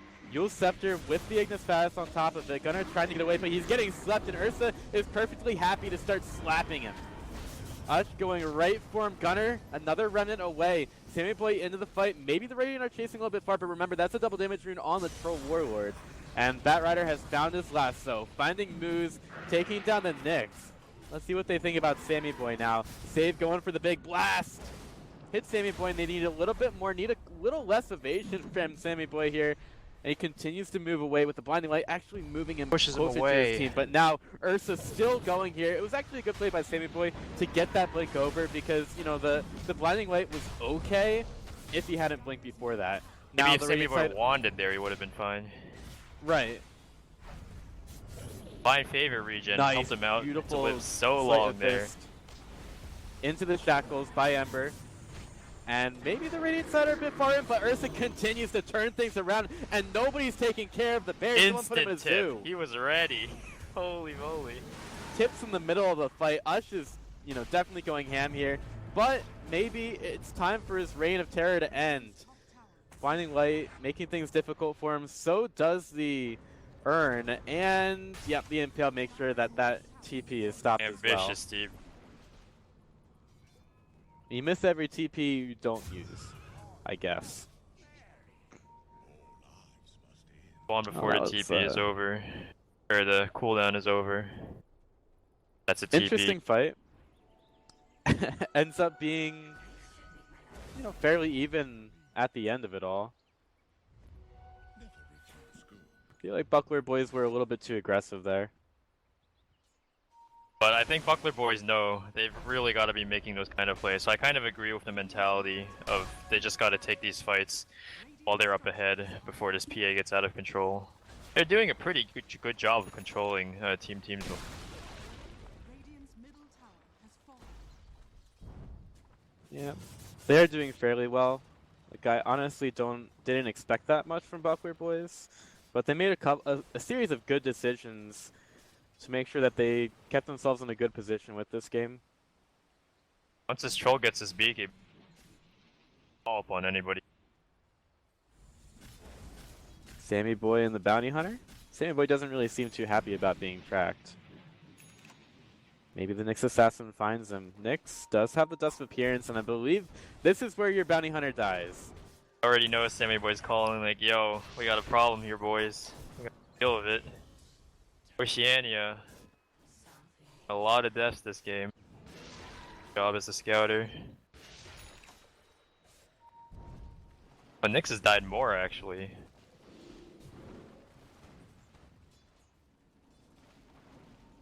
Sammy Boy getting chased in the bottom lane. You'll Scepter. But onto him, that's a lasso. Ursa getting that damage in, and PA just didn't have a chance there. Another instant. Osh is not right now. Sammy Boy and Gunner, I'd imagine. Whole stand-in situation they were arguing about. I casted with Ush last week. He seemed pretty, I don't know, personable then, but man, when you start playing around with stand-ins, that man got pretty heated. Charismatic guy. I already know that he wants these rules in the league respected. There's an argument to make of whether Moose is a direct upgrade from qualified to a minor. Yeah, Moose is definitely up there, but isn't he like Peruvian or something? Yeah. From pub So, like- experience, his English isn't actually that bad. Well, I'm not saying. I'm just saying that you know, Newsham being, you know, a North American player, obviously better. Yeah, integrity of the league. Bounty Hunter. I mean, if I were a team in the NADCL, I wouldn't take it or think a player that was, you know, not in North America as better. You know? I'm a pretty big Newsham fan too. Man's been putting in some work. So it seems like teams are at a bit of a standoff in this game. yeah, this net worth has been wavering between Buckler boys 5 minutes-ish. But which is pretty good for them, I imagine. PA isn't as ahead as they want her to be. Not exactly as pleased as they want to be. This troll is staying, you know, at the top of the net worth, even with the PA's Hands of Midas, which is pretty impressive. Bulls had pretty undisrupted free reign a while now. A little sad that he like dies during most of the.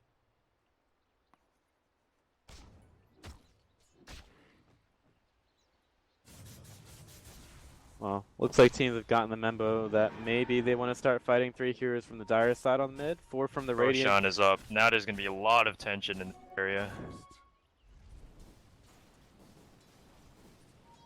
I'm definitely ready for some more fighting.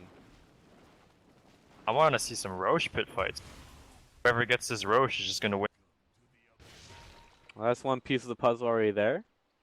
Bounty Hunter takes the fall, and team. Called the PA. They want this. Bad.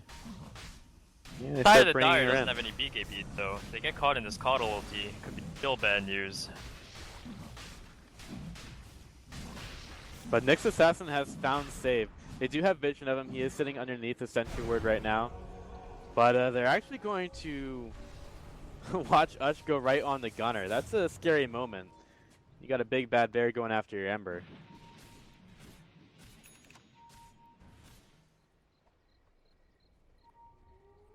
A big bad bear also has a basher right now. Brack's about to go high ground here. He doesn't have a blink, so he's gonna get, I don't know, he's basically gonna have to walk in Ravage, but his team has a ton of control for him to be able to get off a good one. He's also not forced to use it as an initiation as well. Side's job is basically walk around, be a target to get clicked on, try to get your anchor smash off on either this roll. Kind of like peacefully coexist. It's just like have to use the Ravage. You can tell that Gunner is a little not happy about always getting gone on. This Roche is rather low.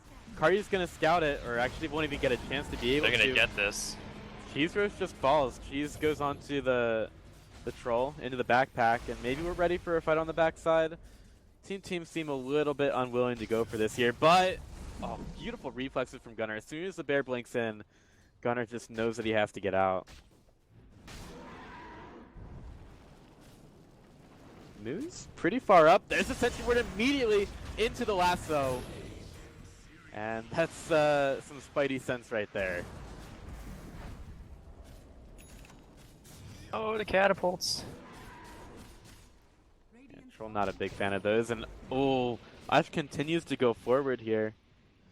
Forcing out the Ghost Scepter from Ember. That pretty much should secure this tier 1 for Versatis, but he will back up. I do like this Ghost Scepter pickup. Way easier for him. Ursa can't exactly commit on him.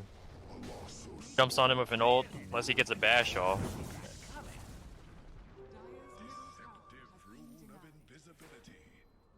Although Sammy Boy does fall. Unable to catch a break here. Gap between this competition for the last 20 minutes between Troll and the PA's net worth. More and more in Troll's favor.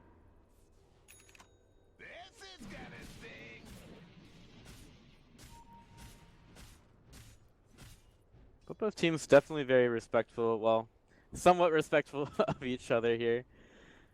At least respecting the position on the map. Moose just getting away from that sentry ward, but he goes exactly where he just was. Versatis not betraying the game right now. But Moose has got to be careful there. He just got caught out in that same exact spot.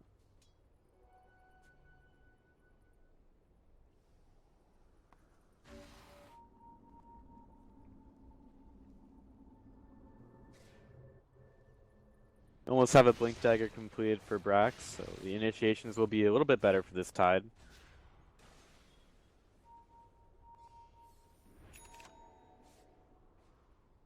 And the Buckler boys. Yeah, he's getting that delivered right now. As soon as this courier starts to get out of base, so that seems like it'll be the green light for Team. Just waiting on Sammy Boy to get his item. Should look like they have a fight being dropped into their laps.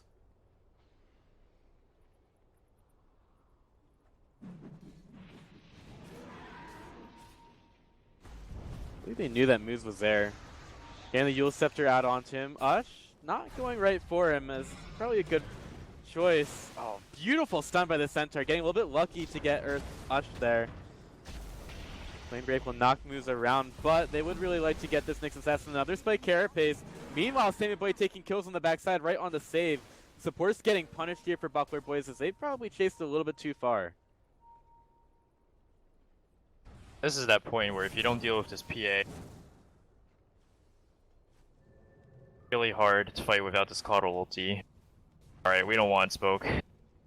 Xotl's dead, we're out of here. They still want to go even after get to Sammy use Boy this though. They're thinking about it.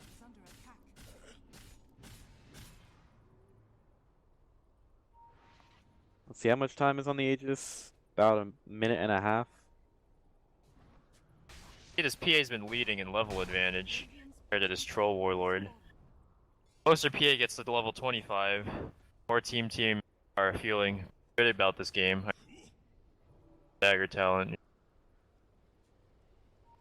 Well, Nyx Assassin starts things up onto the Batrider. Ursa is coming in, and he knows that the Spike Carapace is down, so Moose should get taken here. Ush will get him down. Bleak with the BKB may be able to make his way out of here. Ush still has the Aegis, and this might be where Buckler Boys decide to try and commit. One crit will take the bear down. See what else comes out of this. Ursa with the blink in the trees. Might have a little bit of a difficult life here, but a beautiful Aegis status by Save. As that gets taken down, it's time for Ursa and the Batrider to go to work. Batrider back into the fight, gets the lasso out onto the heroes here, and they're still going in. Gunner decides to buy back into the fight. And he might here be I a thought little- the he fight was might- looking bad for Buckler Boys, but they're cleaning them up here. God. Yeah, I feel like Save has just put in a lot of work here. Versatis looking for a stun. They don't even need it. Ush gets the kill. Dieback from Gunner. Is the game actually just over? Might just be over. There's no Ravage. Buckler Boys can just fight. Oh, unless the Ursa goes down here. Don't think the game is over. Ush. Oh. Brax is going to go right in there and spit on him. Can't really play around the Nyx Assassin here. They have to make sure their bear stays alive. And, oh, he eats the cheese. the He's cheese. completely okay. Just noms it all up. Bash. Brax? No, Bash is not there. The Nyx will fall. Spending a lot of time on this. I think it's a little bit too early to be calling game, but it's definitely a fantastic fight by Buckler Boys. I'd imagine Buckler Boys would get at least a lane of racks out of this. Wagons in the bottom lane. That's a huge wave there. They're still thinking about mid. Lasso's back up. Yule Scepter onto the Tide. Going deep onto IX Mike, just chasing after him. And this is some good split by Buckler Boys. Ken to fall. Brax also in trouble. They're probably not going to risk it for this one, even though you do get the first hit back from Ush.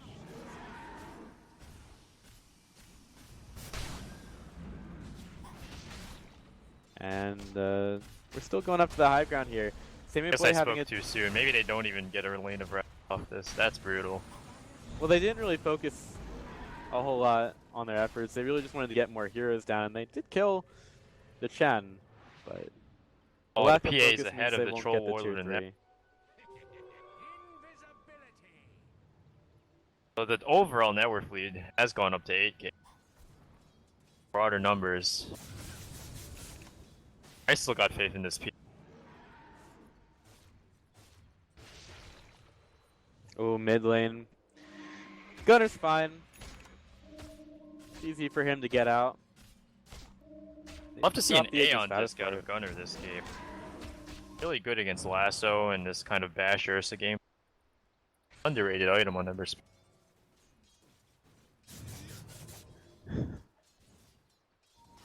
Gunner's see the an Ember expert though. He is. We did see an Aeon disc in the last series. It may have even been on the Ember Spirit if I remember correctly. Big thing not is out that of it the just question. purges that bash or Lasso when you get possible to stop him from just have one down.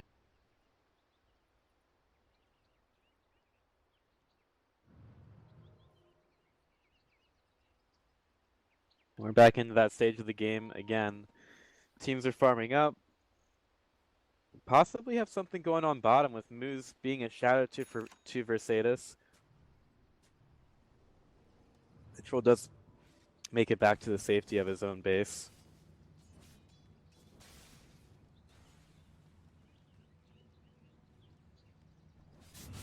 On the PA, also really good. And there's also an item that helps you. That kind of Radiant's middle tower also is makes him. under attack.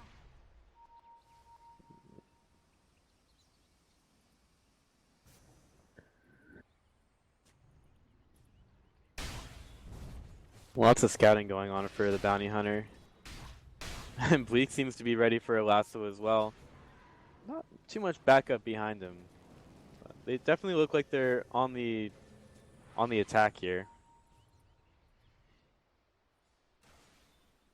Half levels away from that big ass.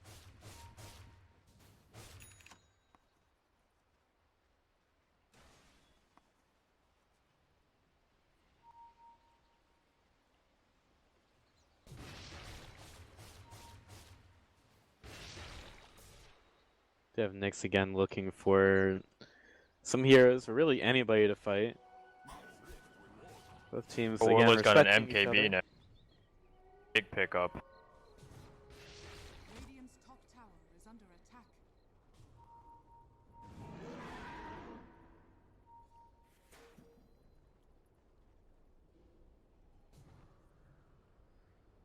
So, I mean, we have these heroes running around the map, kind of looking for each other. What's going to be the key in the next fight, do you think? I think it's gonna be for Team to try to blow up this Keeper of Light. Makes the fight way easier. Dire's middle tower is With Gunner's got his Radiance now, so he's blocking a lot of mischance heroes when they're beaking. I'd say it's gonna come down to this next Roche. Is Troll sitting in there. Both teams know that it's up. Radiant's With the Honestly, push going in the bottom lane, I can't maybe believe I'm this saying is... this, but it's still anyone's game. Yeah, for sure. Oh, that's going to be the last one back on the Gunner. He'll fall as Team were trying to pull a fast one and go for Roach. What happened to Tidehunter's health? It's gone! He's completely put out of this game. He's going to buy back, but how do you just die that fast? That's ridiculous. Oh, He's and the supposed PA's to be TP is on tanky. cooldown. Okay, well the PA will be able to get the Roach. Picks up everything. The Aegis, the Cheese, the Refresher, maybe a kill on the Bleak, but we've still got action going off on the base. Mercedes hasn't been taken care of. He'll call off a Chen. Well, thinking about the Chen. Almost had him. Meanwhile, Sammy Boy still going ham. Manages to kill off Bleak. But we still have action inside of the Dire base. Onto the high ground. Kills off the Nyx. And he's going to hide in the trees again. Looking for his ultimate. He has it off of cooldown. And he's ready to keep going. The Rax are taking some big damage here. Sammy Boy knows that, you know, even his TP is actually still on cooldown. Still on 15 seconds. Been held hostage. Past minute now. Get a Rax. Well done. Yeah, that is the Rax that we were talking about a few minutes ago. So, Sammy Boy, he picks up everything out of Roche. He gives the Refresher Shard over Tide. I'm But- real excited personally to see how next fight goes. He's got a triple dagger talent now.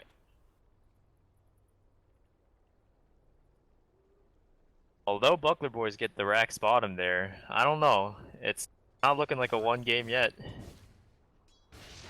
They definitely have a lot more work to do here. And not only that, but if they fight, you know, soon, they're going to have to kill off the PA twice. That's probably going to be a difficult task. So wish that December would buy an A on disc. Honestly, I think he wouldn't have died in that skirmish so quick. Purge off the Our team's about to butt heads here. tower is under attack. Still being wary of each other. So the push will go Not into afraid to mid push. for Dire. and they've got a double Ravage now too. Well, not yet. It's still on cooldown for 33 seconds. Maybe Buckler Boys do the same thing to him. They're going for a push in the top lane right now. And this time there is no Roche to trade, so I would imagine that team end up getting into this one a little bit faster.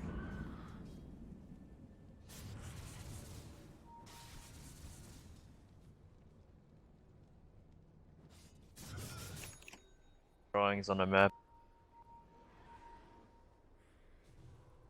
Ursa aggressive Ursa blinks blink, forward. Yeah, sees Braxton.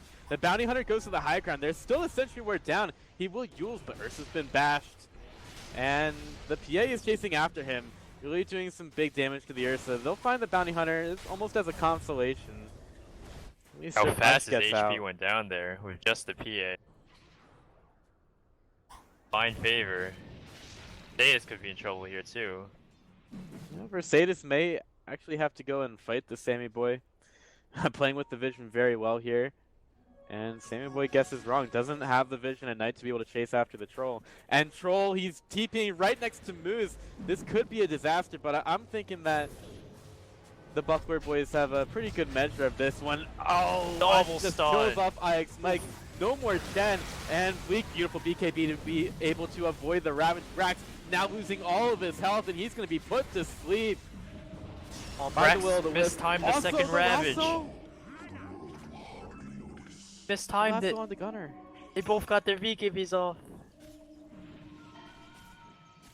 Oh, I think they would have died there too, or at least a bat. Still sitting on 700 HP.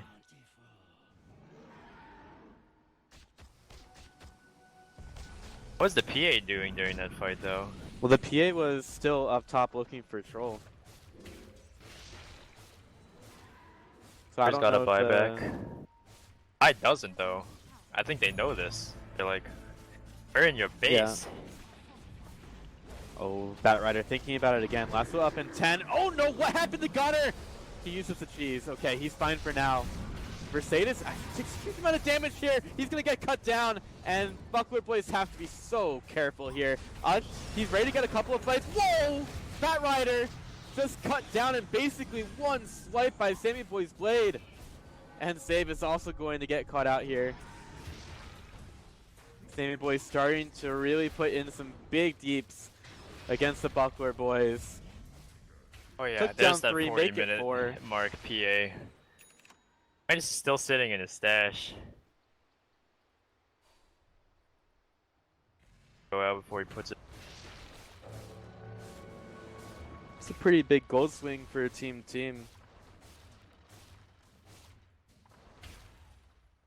And the thing is, Buckler Boy still has a 10k net worth lead, right? But that is way deceptive, considering most of that is on this Troll Warlord and Ursa at this point.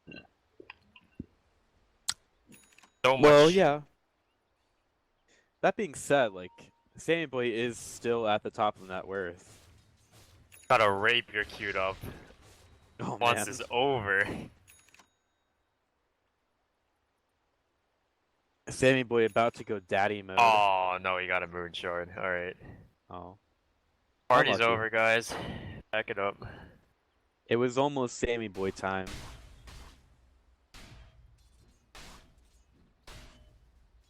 Sides against it. Team definitely feeling it. Going for a push in through the mid lane. Maybe they take at least a tower. Maybe a full set of racks here. They're just gonna disengage. See a couple of heroes respawning on the Radiant side. It's probably time to get out. Tier 3 tower gets saved for now. Oh, going to the shrine again. They are so aggressive. Going right after IX Mike. This is the second time that's happened. They TP to the shrine and again start to punish Team for lingering a bit too long.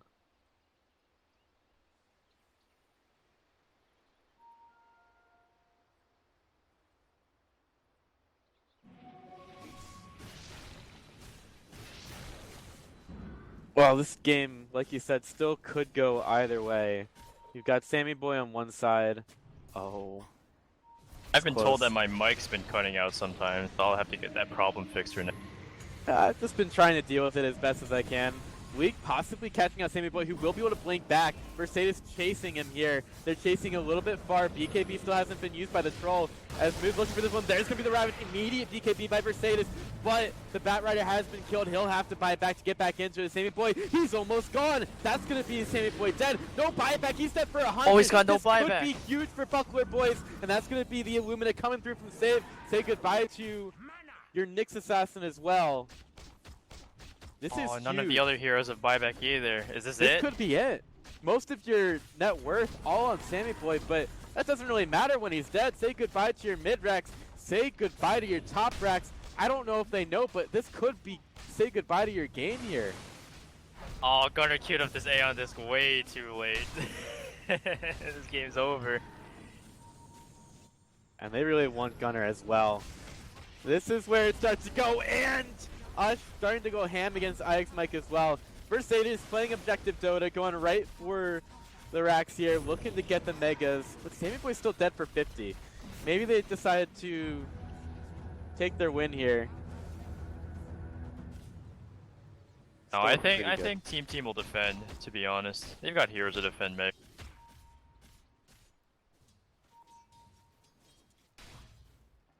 Team, although they've been mega, I think they're still gonna play this one out, to be honest. I mean, you expect it, but the game gets a lot more difficult after this. Roche is Oh up. yeah. Team And Team they get a free stuck in their Roche. base.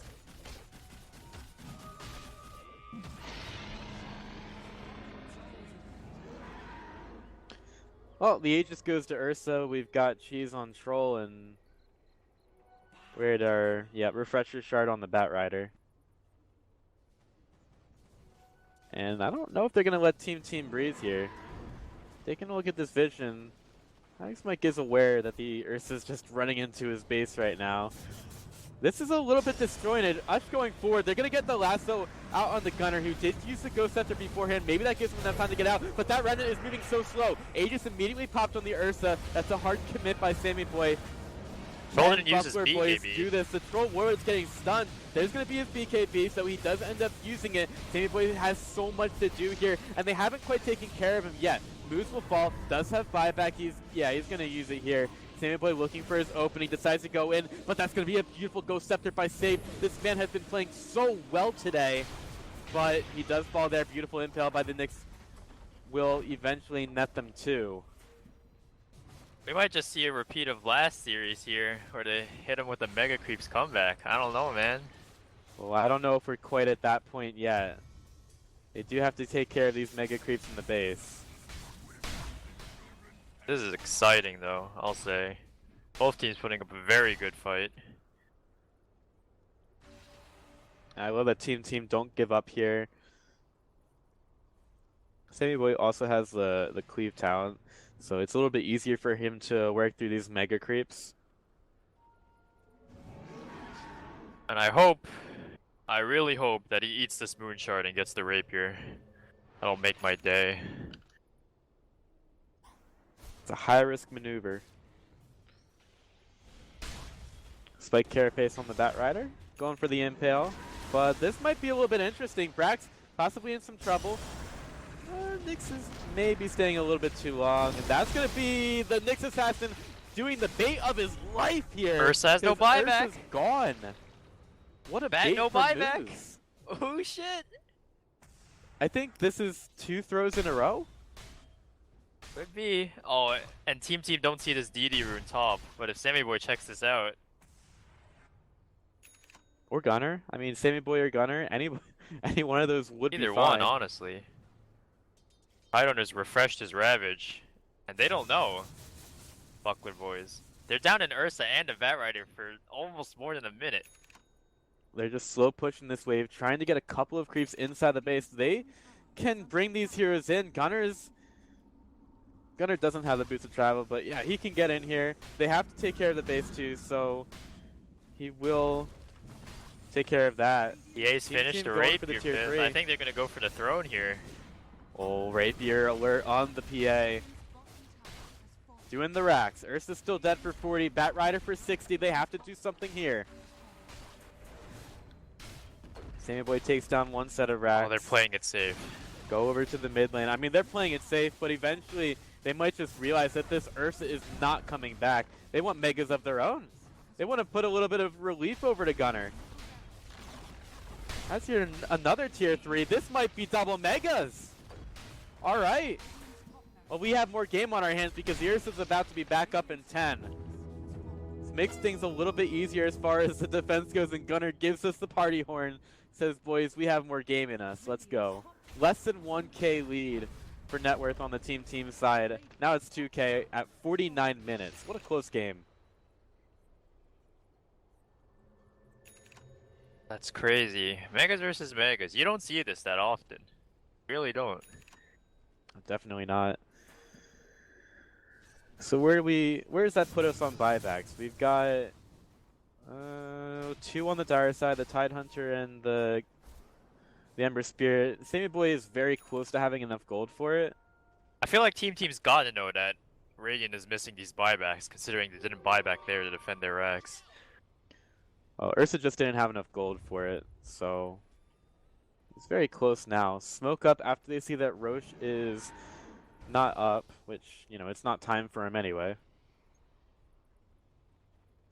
Smoke up and try to go for a play. Very well might could be be it. the last fight. Only Troll, Bounty Hunter, Coddle have buyback.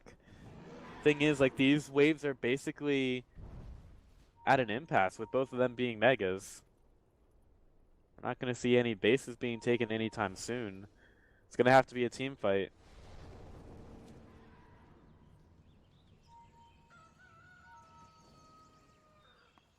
Buckler boys sitting inside the trees, just looking for anybody to show up on the map. But it's going to be Gunnar in the mid lane. Can they find him? Invis on the bat ride. This could be huge. We do have the gem still on Nyx. Ember Spirit tracked up. I don't believe he has a remnant out. Maybe they go on this? There's his remnant, okay. No, they don't want to go on him because he's got this A on disc. You commit. Gotta be careful you're here, but the in. Ursa's just sitting in the mid lane. Is that the bait? Doesn't really matter. They go for the Bounty Hunter. There's gonna be the Impale out on the 3. Beautiful from Moose. Save does help things a little bit, but your Bat Rider is just taken down from half health by Sammy Boy. The BKB is now over. They have to find him, but they're not gonna be able to before the Bounty Hunter goes down. He will buy back immediately. Ursa trying to get things done, but he's just on the other side of this. He's going for the base. He wants to try to end the game. He's like, you know what, my team's not winning this fight. I have to make sure that there's pressure on the other side, but it's Megas against Megas, and the other 4 members for Team can just go right down mid. Troll Warlord has buyback, Batrider does not. Leaks got it in 13 seconds. Maybe they can form a hold here, but there's no coddle. Gunnar knows that Ush is there. Ush might get taken down inside the other team's base. They need to take care of the catapult, but they don't. This is going to be the Gunnar kill, and maybe they're forcing Team back. In the mid lane, Brax is getting tracked down by Oceana. Ush will get away. Ooh. And somehow Buckler boys have weaseled out of another one. Bat doesn't even have to buy back. This is the game of the year, man. First time casting? Stuff. Holy.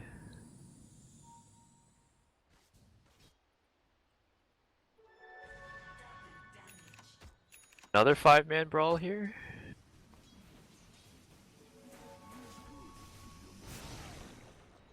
Just looking for mistakes. Dota, as they say, is a game of mistakes, and whichever team makes more should eventually lose, is how it generally goes. The game is still ridiculously exciting. This is the second 50-plus minute game we've had tonight. Honestly, I can't be happier. Versailles, oh, that, yeah. That's no BKB. Got no buyback. Well, the thing is, there's only the Nyx Assassin here, so honestly, if you're team, you're thinking you go for the base here, right? Oh, Or but you they're have to making their punish way this towards troll. him. Yeah. Troll is still up there, and he jukes them. He just made them lose their shoes. They're sitting there with just socks now. Man, we got a Houdini here. Mercedes is out. Going home. He gets back to safety. And Ush is still pushing in through the bottom lane. Oceana a bit far up, getting those tracks out. Team not really sure where he is, but Nyx Assassin is about to find him. He has the Gem of True Sight. Team going in on this one. Buckler boys being forced to stay behind their fountain. Bounty Hunter will fall. No Dead for buyback. 110. They'll have to do this without any tracks, and they'll have to do it without the bounty. Gunnar going forward. Ush having so much difficulty getting out of his base. He's got a Mega Creep slapping him in the back. He's got the E-Blade on him again. Nice Ignis Batis. 1 Ravage. Call it 2. Crunching out everybody. Brax getting the big ultimates done. And, well, the last one goes in the base for Sammy Boy, but he's still a PA, and he's not dying anytime soon. No buyback on the troll, he's dead. Ush is brought back, maybe he takes down Sammy Boy. He's gonna have to get the work done now, but it's just not gonna happen as Team take down the Ancient in 54 minutes of the back and forth, knockdown, drag out slugfest here in game 1. Giving the tips to Ush. Ooh-wee. A little bit more than tips coming out here. What a game, man. That was... You know, What a there's game. a reason why I love casting this league, and it's games like that where you are back and forth for 50-plus minutes, and you don't know which way is up by the end of it, and eventually someone just won Dota. Yeah, I got a grin ear to ear after this game. I was so sure that Team was just gonna take it after like 30 minutes, but Buckler boys, they weren't holding up. Weren't pulling any punches here. Yeah, they weren't pulling any punches in that game, and obviously these teams, they both want to win so bad, near the top of the table, both of them. Like, this is what the league is all about, just watching some of the best Dota that NA has to offer and getting heckin' excited about it. This is my kind of stuff for sure. So we'll talk about what each team probably could change at the end of the break, but after that amount of minutes, it's probably good for us as well as the viewers to go and get a little bit of a break. So uh, somehow we still have more Dota after that one, and we will show it to you guys after this short break. You're watching the NADCL. Make sure you stick around.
Well, somehow we made it back here.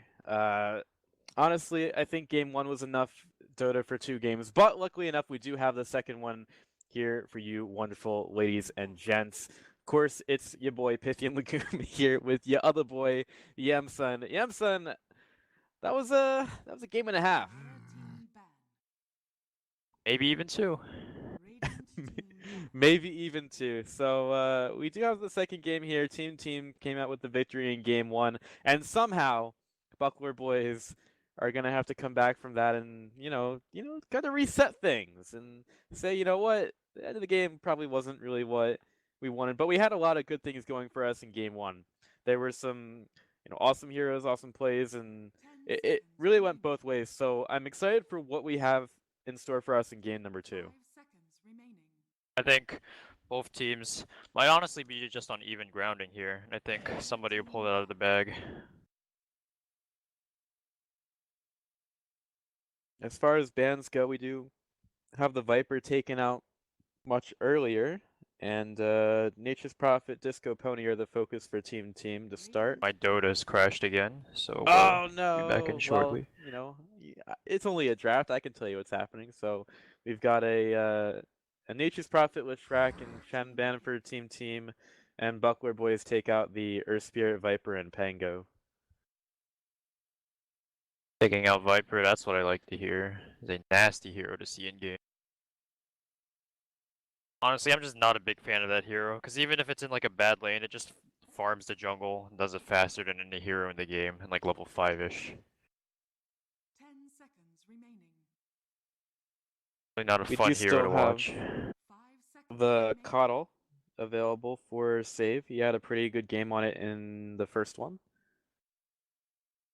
Radiant team pick. But this time the Coddle is going to go on to Team. So we're not going to have a save Dota Coddle this time around, but I'm sure he's got a lot of other heroes he can go on to. 10 seconds remaining. 5 seconds remaining. What kind of hero do you think we're going to see Sammy Boy on this time around? Or actually, probably a better question is, what hero do you want to see Sammy Boy play? Honestly, I think Sammy Boy does the best on these like high tempo run at you carries, like these PAs, these faceless voids. I think he's really good at capturing when you want to be aggressive in the game. And that's a big part of the reason why Team has been generally so successful after the addition of Sammy Boy instead of what was their last player? Costa Bile. Yeah.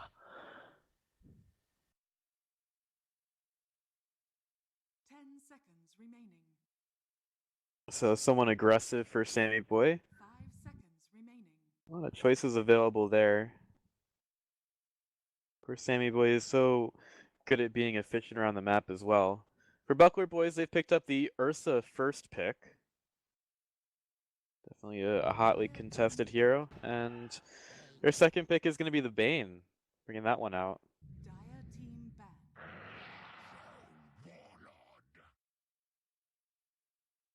Interesting combo there. The Bane. Alright, I'm back in. All right, we got we got Yamsun back in the game. So yeah, Alrighty. Ursa Bane picked up for Buckler boys, and Sammy's boys, otherwise known as Team, got the Coddle and the Troll. Is this Sammy's boys name reserved specifically for this team matchup? Boys versus boys? I don't think so. They've been using that a lot, at least for NADCL matches.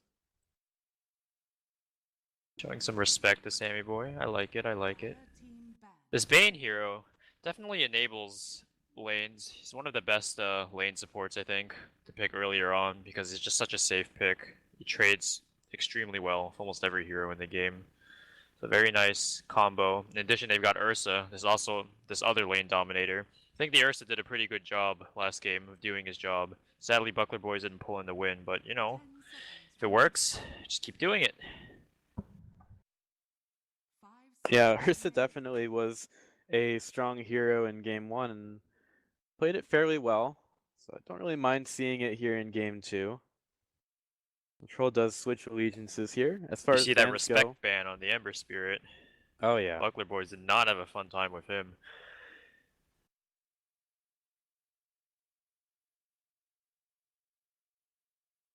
You know, even though Ush did chase down Gunner again and again with the Ursa, you know, you may as well just take that hero out. It did do quite a lot of work in the mid to late game.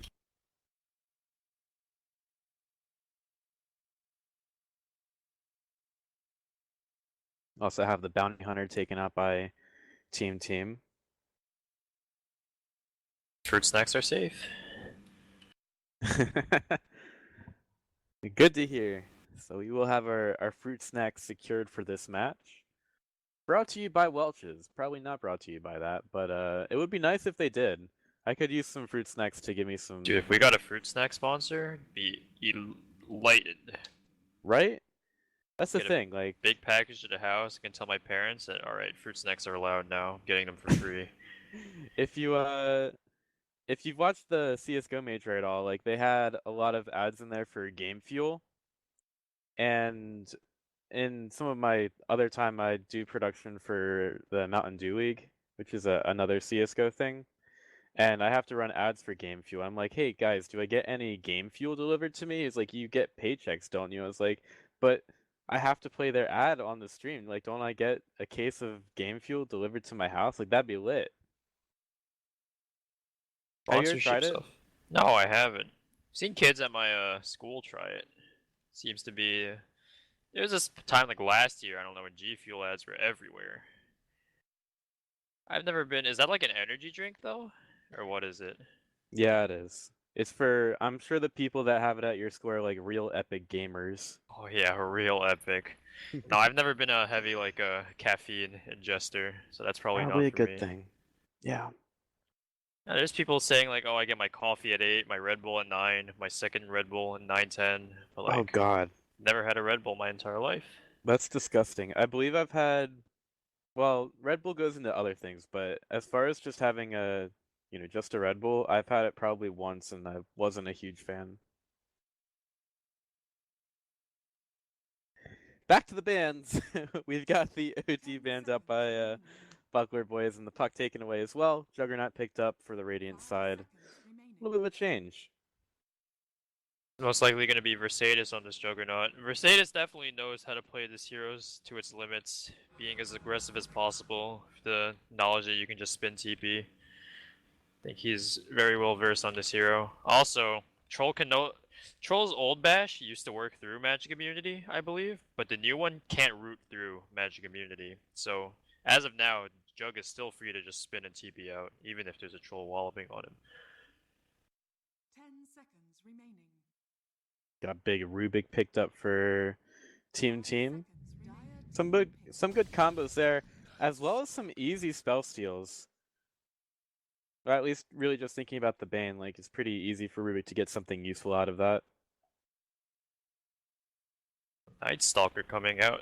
This hero used to be pretty good counter to Keeper of the Light, considering it'd be nighttime for way longer than Coddle was found of.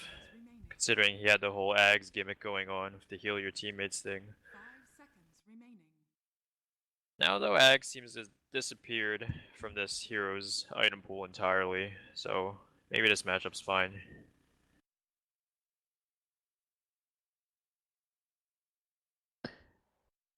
Remember when have you ever seen a lineup that had Keeper of the Light and Night Stalker at the same time? Oh So yeah, you I've get seen like that a few all of the times. vision. Wonky, dude. Monkey King. That's another Gunner signature hero, I feel like. The MK and the Ember.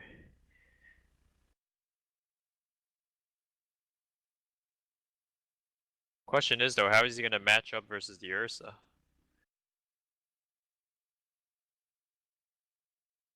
10 seconds remaining. Yeah, I'm not really sure how that matchup goes. 5 seconds remaining. I feel like it's another one of those where it could go either way, to be honest.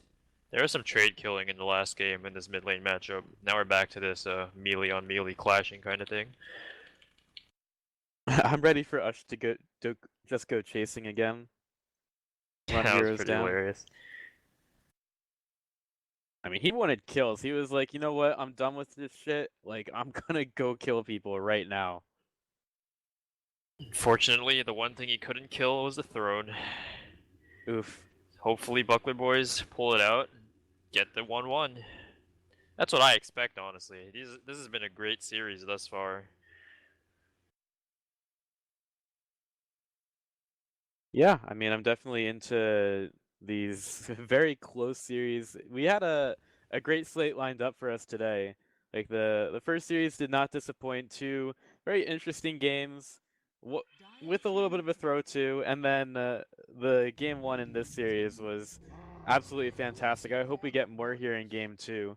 Magnus will be the last pickup for team here. Looks pretty good with that lineup. Yeah, I like this mag pick. Lots of synergy. Empowered Troll Warlord can just kill everything in seconds. In addition, the RP synergy with the Xolotl ulti and the Monkey ulti, kind of just keeping people in the same place, makes his Jugs game a lot harder to play. 5 seconds remaining. And now there actually is a TP cancel for Jug spin. Although you probably wouldn't want to use an RP every time. That's like a power move right there. Like Jug TP RP. Every time. It gets the job done, man. Would you Very imagine interested like to every see. single time you tried doing that is just an RP every time? I would be pretty tilted if that was happening to me. Magnus following me all game, like, go follow your carry. Press W on him. Leave me alone. You know what I mean? That'd be so demoralizing, honestly. I Very might well quit. could be an offlane Ursa, though. Buckler Boys has a last pick. Not too sure what they intend to use it on. Well, I'm assuming they're gonna pick a hero here. I'm assuming it's gonna come from Dota. Yeah, we don't want to be pulling Han heroes or League heroes. That would be strange. I like how Han was the first one that you said. Oh, there were people rallying for Valve to buy Han heroes. That would be a strange change of pace. Lina, it is offlane Ursa, I think, then. Or no. Yeah. Oh, it's for Ursa. Jeez. Alrighty. That's one of those things that Ursa can go into the support role a little bit easier as well now. I guess they just got intimidated thinking the Ursa wouldn't be the best to put in a core position in this game. Even though maybe it would have won the lane versus Gunner. Lina's nice though. It does well versus Monkey King in lane. Forces him to play a little more defensive than he wants to. Good stuff from both teams. That is a an interesting Monkey King's cosmetic there. I've never seen that. Is that Oh, yeah, that's- recent? The Dota Plus set that they released. Damn. Thank Gaben. Yeah, the headpiece item is a little iffy in my opinion. The rest of Yeah, it I is bet. a pretty nice aesthetic though. Is that like a lion thing? I don't know what he's supposed to be. I guess he's a lion. The Lion King? Oh, makes sense. Hope Monkey Valve King, doesn't Lion get sued. King. I just think the Monkey King Arcana looks so cool though, which is why I'm not the hugest fan of this set. I like it when people have that Arcana. Maybe people are figuring out though that the Arcana actually gives away when you level your ulti. So maybe people are like, alright, we need to stop using this in the competitive scene because that could maybe throw away our advantage, you know? Nah, people don't think like that. Skins equal wins. It actually Very gives you true. a damage boost in game. Don't tell anybody I said that. Hey, all like 400 of you watching right now in Twitch chat, I didn't say that, alright? I recant. My lips are sealed. You didn't hear it. But we are going to hear more about this game as we get into the second one after a slugfest in game one. I'm ready to see a little bit more. We've got swords, we've got claws, we've got big bear slaps, and we've got a Monkey King slapping everybody with his big king bar. So we got the pause. Been a while since I've seen this. Happens at the beginning of the game sometimes. Yeah, that's right, Brax. I was asking the same thing myself. I've never seen this Xolotl set before. Holy moly. Yeah, it looked pretty good. Majestic as hell. Wanna play with fire? It's like a better version of a unicorn, pretty much. They seem to really like giving Oceania these in-your-face fours, where the enemy kind of just can't afford to ignore you. For the bounty hunter, you know, he's taking your gold all the time. He's getting your courier, Ursa, he kind of just right-clicks somebody, and just follows them until the end of time. Well, I'm not sure how good Ursa 4 is now that they've nerfed his armor. Starting armor was the big part of this hero, you know, just walking around with 8 armor in 0 minute. Scary. Scary bear. Got a clone of Skip the Delivery Frog as Monkey King gets on out there. And, Do you know if as they far ever as the- fixed that bug with that one courier? It's like a rabbit or something, but when Monkey transforms into it, he's like huge, and it's like impossible to not notice. I haven't seen that. Dude, I got that in my pub once. I think someone was trying to snipe the courier, but it was just so huge that it like literally wouldn't work, because if you walk through a lane and like anyone had it remotely in their eye, it's like, alright, what is that thing? But he's a frog. Iced frog. Chilling. Oh. Ursa comes out of the tree, starts hitting IX Mike with that majestic Xolotl set. Gets going on a little bit of a flank here. Moving so fast. Gets one hit on onto the Ursa. Worth. Oh, he gave up the courier form for that. Your friendly swipe. It's a bold move. Hopefully Cotton. Ursa doesn't get this rune. Oh, Yeah. Delta formation. Oh, he's going They for tried to it. keep this. Oh, Oceania, did he do it? He did. Ooh. That's Alpha gonna be play, 3-1 alpha for the play. Radiant side, and he might get away with it. He's See, taking he's got an interesting Omega path. sign in his name, but that was an alpha play. Well Damn. done, Ocean. Oh my God. He's dropping items too. Winning the This is mental some- warfare right now, that's for sure. Oh yeah, he is doing some excellent mental gymnastics right here. So Gunner gets to lane a little bit late, but that should be completely fine. Just gives a couple hits over to the Lina, and takes a little bit of a harass as a result, but he should be perfectly fine in this lane. Mag 1v1ing the Night Stalker. I'd imagine Mag would like this lane. I don't think Night Stalker's that strong. Oh, he's got 2 stouts. Oh, this is interesting.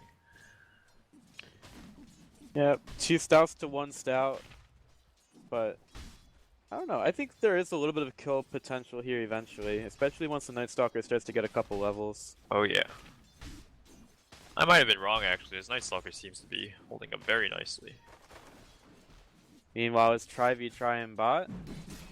Probably gonna need a couple levels to start here, but Save does have a lot of harass potential. But here come the horses in through the trees, and that's gonna make life a little bit annoying for the Radiant side. Oh my gosh, Mercedes is taking a lot of harass here.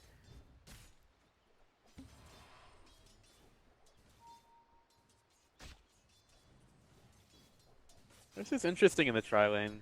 What's your thoughts about him in this kind of setup? For the Radiant, Yeah. I think Jug excels in tri-lanes, to be honest. Oh, I meant the Ursa. Oh, Ursa. Yeah, his job at this point, I think, is just to kind of be menacing and like not let dire supports be too cocky with their positioning. So Rubik just wants to stand there and fade bolt the wave in conjunction with the Xolotl ulti. And Ocean is doing a good job. He's even bought a stout shield because he knows he just has to like soak up some right clicks to be aggressive here.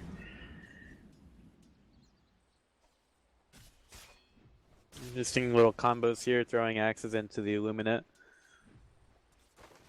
Oh yeah, and also one thing to note about this tri-lane is that once this blinding light comes out from the Keeper of the Light, they've got 2 forms of evasion with the blinding light and the troll melee axes, and then on top of that they got a fade bolt from the Rubik. But this lane's actually very interesting because it's almost impossible to right click them when they use all 3 of those spells.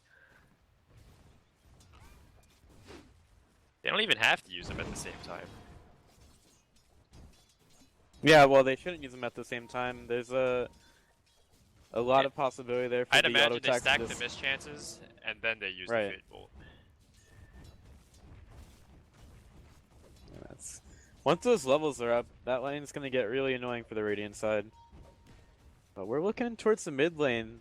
Oceana has made his way here. Gunner's not going to be able to escape the Ursa in his lane for that long. Ooh, Courier Feels like giving something over to Radiant the should Ursa. have been a little more aggressive earlier on in this tri lane, I think, because it's going to start getting very difficult for them to do anything eventually.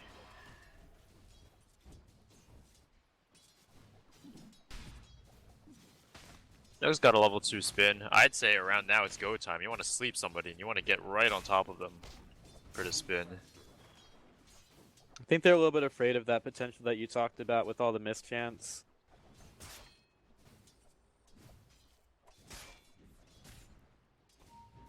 Well, But sometimes you just gotta go. Buckler boys, I don't doubt their decision making. Sure they'll know what's best for this lane. Problem is that thinking really better than teams? We'll see. Osh having a little bit of a tete-a-tete with the Monkey King. Just gonna force out that Boundless Strike. Oh, they last picked this lane up, but Monkey King's actually doing very well in this lane. Basically even. He's got a deny up on her.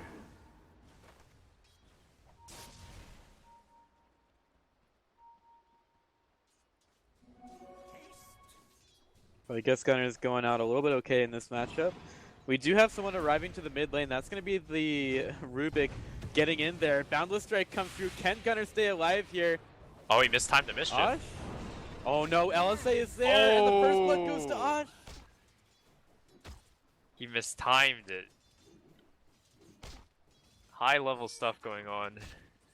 Gets the kill, or the first blood rather, because the Monkey King is a little too trigger happy, I think.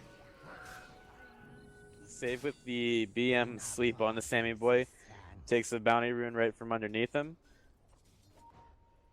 Still going to be... I believe that's a 3-for-1 in favor of the Dire side this time around.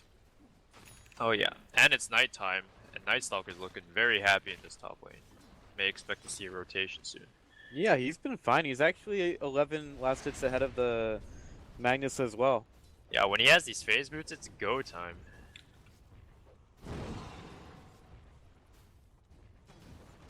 He's starting to zone out Brax a little bit as well. He's doing pretty well for himself in the top lane. Maybe a play onto Ush, but he just seems completely unfazed here. Been a couple of rotations around by the supports. This only creates a little bit of space in the bottom lane for the carry heroes. They're pretty happy about that. Troll's a little bit behind Versatis right now. Ush playing Thinking about very going on the aggressive. save. Throwing him back. Fade Bolt comes through. Doesn't hit on the save, only on the Versatis. In the top lane, we have a play on the Brax. Oceana has shown up, and, well, Nighttime Nightstalker, happy dude. Oh, He's is able this to a get the dead kill. Xolotl? Meanwhile, on the bottom lane, we get the spin out onto Ix. Mike, the Brain Sap is there, completely takes us out the way, and moves. He really wants to try to keep Versatis in play there, but Ush has rotated down to the bottom lane. LSA hits as well. He's going to get the Laguna Blade if he needs to use it. And, yeah, there it is. Doesn't waste anything there. Epic rotation. Buckler boys again looking pretty good in the early game. Nightstalker seems to be very comfortable top. 37-15 to 19-5.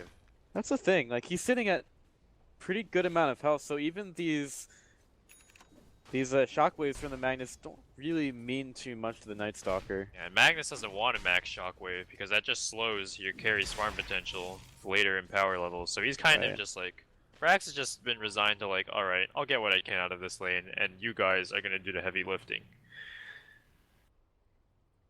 Quick pause there from Brax. I guess it was a little bit of lag. Oh, Ursa's smoked up. I really like Oceana's rotations this game. He's been in the mid lane, he's been in the top lane, and I guess the communication isn't really quite there for Team at bot, where they're kind of unsure as what this Ursa is doing. Oh, he revealed. Or did it run out? I couldn't tell. Oh, he doesn't have the shock There's or still earth there's shock still no level. vision. So, Magnus knows. Oh, mid something's lane. up. Ush could be in some trouble. He's gonna have to get an excellent LSA, and well, even a good one just isn't going to be enough. So the Lina will fall. Now we get the aggression onto Braxton top. He's not got the Spear available, Magnus so Blinding needs Light one more will creep help. for this RP. Oh, but he doesn't have Oh. mana for it. Alright. Bleak is out of here, I believe. Yeah, the Night Stalker is able to get away with the flight. The Dark Ascension. What a name. I didn't even know they put that in. The newer Dota ability names that IceFrog's been putting in the game have just been getting edgier and edgier. Like, we used to have these basic names, like, what's a good one in this game? Let's see. Crush, Sprint. Yeah, like a Nightmare. Like the Slardar or ones? Brain Sap. Now we have these Dark Ascensions and these Will-O-Wisps. Crazy stuff, IceFrog. Oh, Bleak and Interesting to know Oceana. Mercedes is going for the Radiance build in this game. Something that we've been seeing some players do. I'm a fan of it, to be honest. I haven't tried it myself, but it does look fun to just spin at people. Become this, like, disgusting damage over time machine. His farm is going pretty well, too. Still ahead of the Troll. Troll decides to get into a little bit of a man fight with Mercedes. Alright. And Troll will win that man fight, but he's playing a little safe. 'Cause Oh, he no, doesn't know what save. the sports are up to. Okay. He will get the Nightmare out. That could have been close. Especially if the Rubik were a little bit closer. That's Ursa. Oceana is really controlling the game so far. Dire's top tower is under attack. Ignoring the Earth Shock completely. I'm not sure how you How would is that build balanced? How is Monkey King balanced? I don't know. Got some dodges. What is this broken Oh, but shit? she's got a Laguna. No mana. Oof. She will have it in a sec. She Monkey needs the King's vision. playing with fire. Doesn't quite get it there. Top lane though, Magnus will fall. And Coddle shows up to see that his four-legged friend is completely gone. Ix Mike he's- gets his boots delivered way too late. Yeah, Skip the Delivery Frog has been slacking a little bit. Well, I can look at him. Oh. Back's not even naked. Dire's top tower is under attack. 3 bounty runes this time going to the Radiant side. And Radiant's got a 4K lead at 10 minutes. Not too shabby. A little higher than Yeah, what they had at 10 minutes last time, I believe. They're looking pretty good in this early game. That's actually really encouraging, to be honest. Like, Team, very experienced. They've been around the block, but for Buckler boys to come in here and show this well in the early game, I think that's very important for a team. Oh yeah. But once again, it's still anybody's game. That's what makes Dota exciting.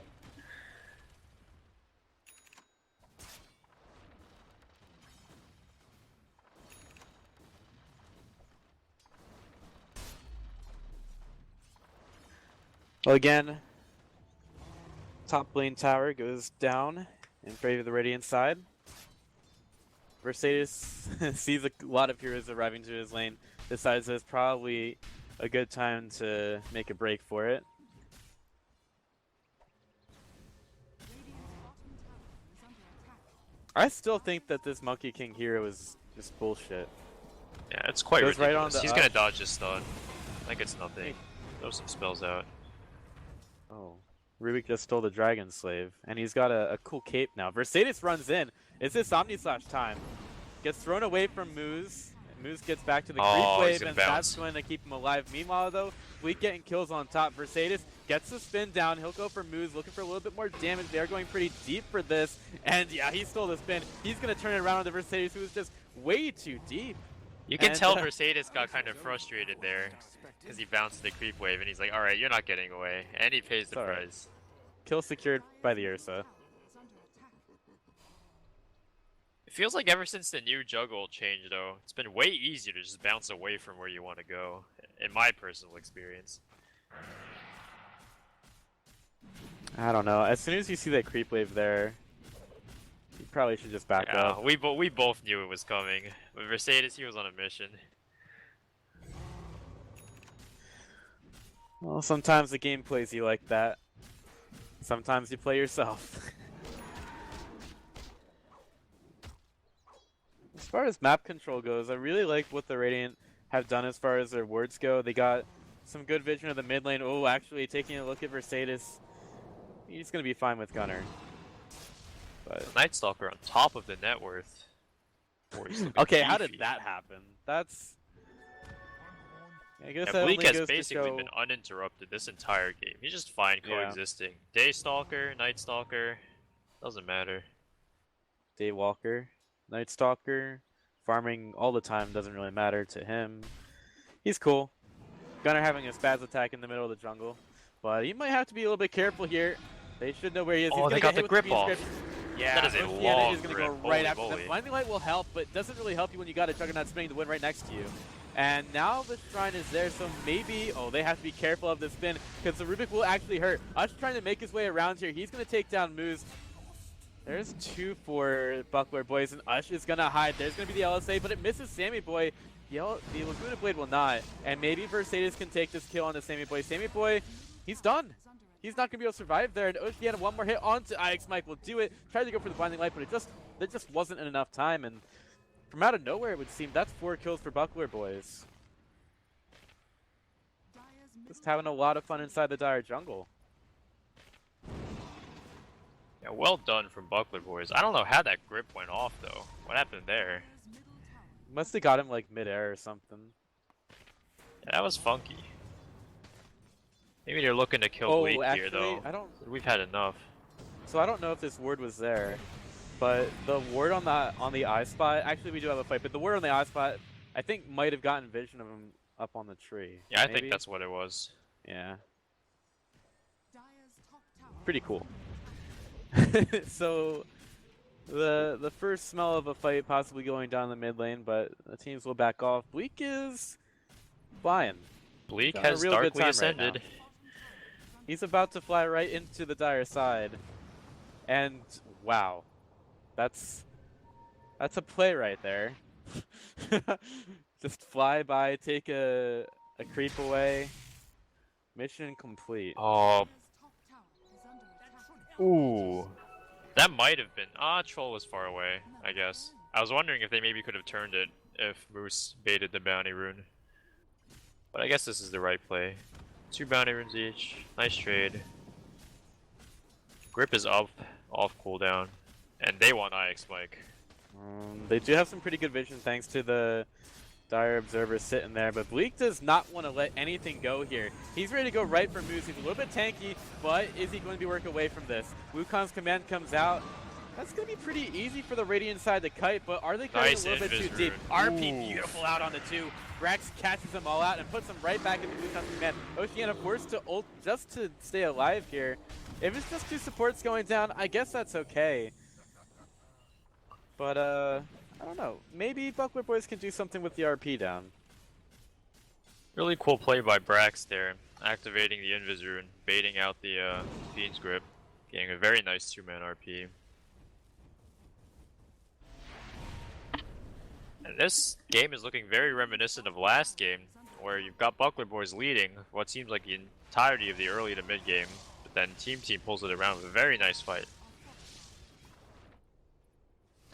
I don't know if we have the same conditions as we did last time. Like, how do Team, you know, get back into this game?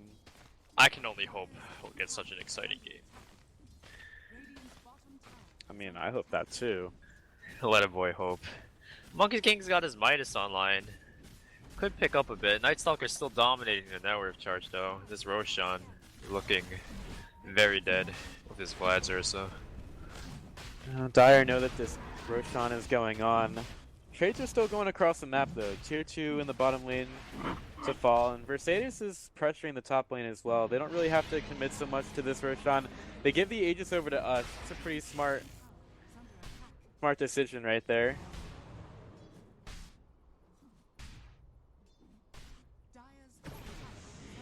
And now Bleak has darkly The ascended Dark once Ascension. again. Finds Moose, and he's gonna get dropped down. He might need to be careful. Wukong Oh, is gonna Bleak. jump on him with the Maybe Primal no. Spring. He's still alive though. He's so tanky, and the Blinding Light basically makes any chance that that Shockwave is gonna hit completely evaporate. So Bleak And will that stay little alive. play helps ensure that this Jug gets this top tower. Bleak's playing on the edge here, man. We got Ice Frog getting edgier. We got players on the edge here. Oh, just so much edge. You could cut yourself on that. Good Please lord. don't. I mean, you could look at that edge and you could just get cut. That's how sharp it is. That's how God edgy we are right now. damn. Hopefully, this Jug is gonna start cutting people soon, though, because I haven't seen Versailles near a hero for a very long time.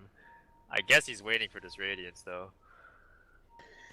Yeah, that's a pretty big build-up. Ush is right underneath the sentry. Oh, but the skewer misses! Rubik at 2. At 2, Oh, Rubik. no.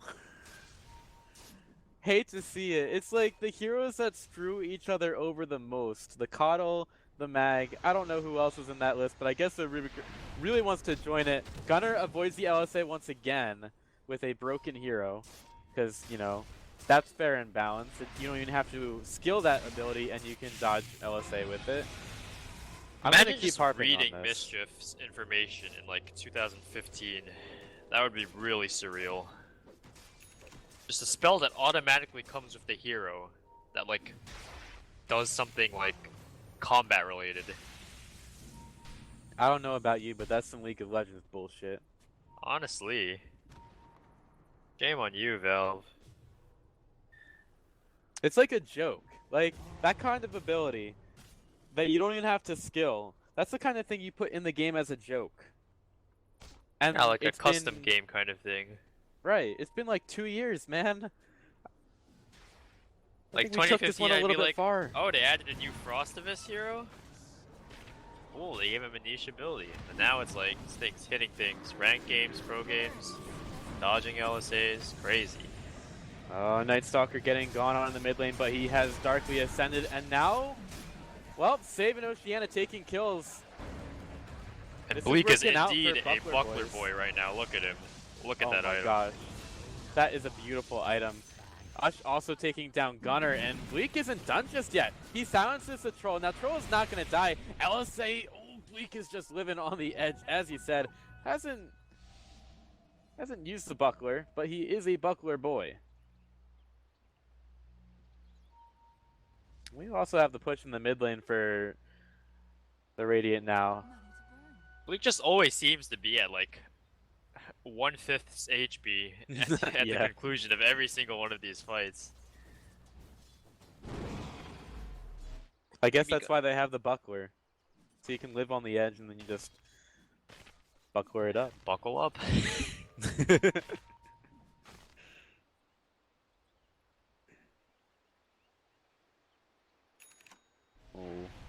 Ooh. Ush. A little bit late with that. He does have the Shadow Blade, but he's going to need to get out from underneath the tower. Luckily, the cavalry is arriving in the form of the Ursa. Can Galena get away? She might.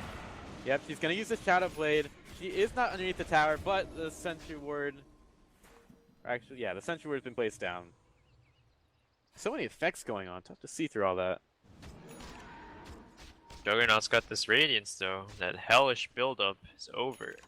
And maybe Versailles is going to start racking up that hero damage. Yeah, 'Cause maybe I don't he think can there's get some any more hero damage that can now. stop him right now. I mean, I'm ready to see Versailles go ham. Monkey King finished the Echo Saber. Another controlling aspect that Team has on their side. So I think if Team uses their spells all correctly, because they've got these 3 big team fight ults, they could, and they very well could, take a fight off of Buckler Boys in a 5v5, I think. So it's still anyone's game. Yep. It is still anybody's game, and if there's anything that the last couple games tonight have taught us, it is this game could change at any time. Versailles and Troll Warlord neck and neck for the, or neck and neck at the top net worth chart. competing for that spot once again, but that might change here. Somebody dies. All right, Monkey King Illusion taken down by the Radiant side. What a play. Amazing. Scary times there for Team. They started in the mid lane, made a quick break from it as they realized that the Buckler boys were making a beeline for him. Yeah, and this is that empower factor that comes in play. What seemed to be a losing cause for Team for almost his entire game is completely negated by the fact that Troll has just been farming way faster than anyone else on the map. Ooh, Versatis, he's about to run into the wrong neighborhood. He's also building up towards an E-Blade right now.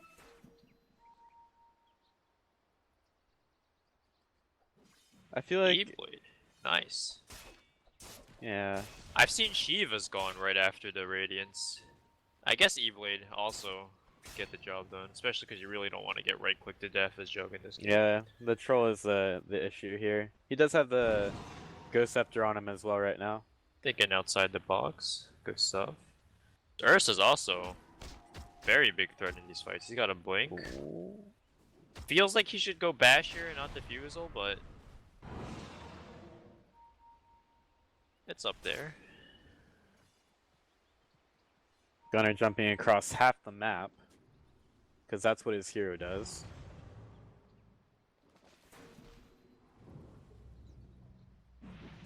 I don't know. Team want to get some stuff done on mid lane again. This tier 1 tower is very valuable to them. And they lift up Versatis. Oh, What? with RP. Okay, well, RP down. They got to take care of that Ignis Fatus. Versatis, he's going to use the Ghost Scepter. That'll keep him alive against Sammy Boy. And he's going to use the Omni Slash here, trying to get that Troll down. Time to share the well. Sammy Boy going to get cut down a little bit. He does not have his ultimate, and Versatis will get the job done, but he's got a little bit more to do here. Us getting into the fight. There's going to be the Lunar Blade taking down the Rubik. Big kill there. Versatis almost dead. The horses will just roll over him, but I don't know if that's going to be enough. Versatis falls, but that doesn't really stop the full 5-man team from coming through. Team just not really respecting the Buckler boys at all, and that RP just hurt them so much. You can see Brax did the awkward, like, not move for 2 seconds maneuver there, like, I just did Was that. that a... So that was him, right? That wasn't the... No, Coddle or the anything. unit was stationary. It didn't move out of the range. He just was never in the range to begin with. This is so weird. Like, He I don't misjudged expect that from horribly. Brax at all. Strange play from Brax.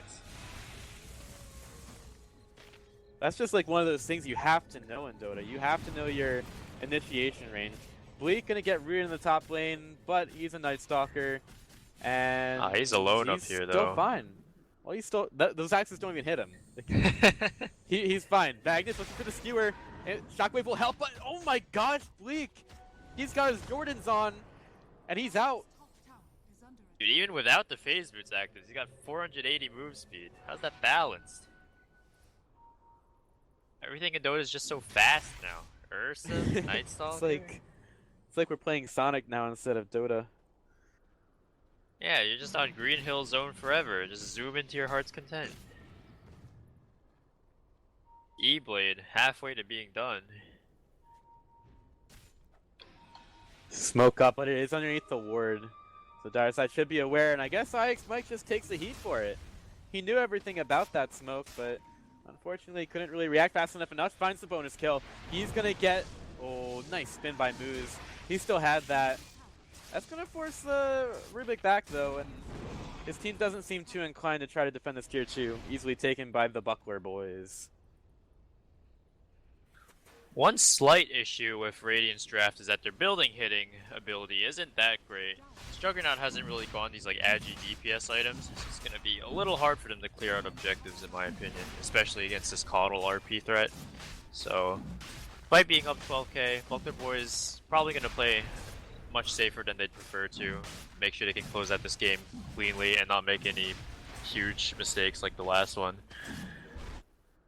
I got faith. Yeah, I agree. It is going to be tough to go high ground, but usually you see teams that are impatient start to make mistakes on their high ground pushes. I think Buckler boys are very aware of the dangers. Nice little blinding light by IX Mike, but he does not get out of that fight alive, and that's going to be another pickoff for the Radiant side. Now looking after Sammy Boy, They see him. They see a little bit more. Rubik will spin to win, try to get away. Bleak really wants a little bit more, though. He's going after the Magnus. He's going after the Troll. Oceana's going after the Troll. They see that he's keeping away, and Sammy Boy will be able to get out. But Brax, not so lucky. Laguna Blade easily takes him down. And they're looking for a little bit more again. Rubik getting caught out by the Bane, and wow, Team are hemorrhaging heroes here, and it doesn't really seem like we're done just yet. Mercedes has pushed out the mid lane, pushed the Troll away from this as well. The rest of this team quickly responding to try to push down the high ground, and I guess it's a little bit easier when you don't have those heroes available to try to defend. Oh, Ix Mike, no.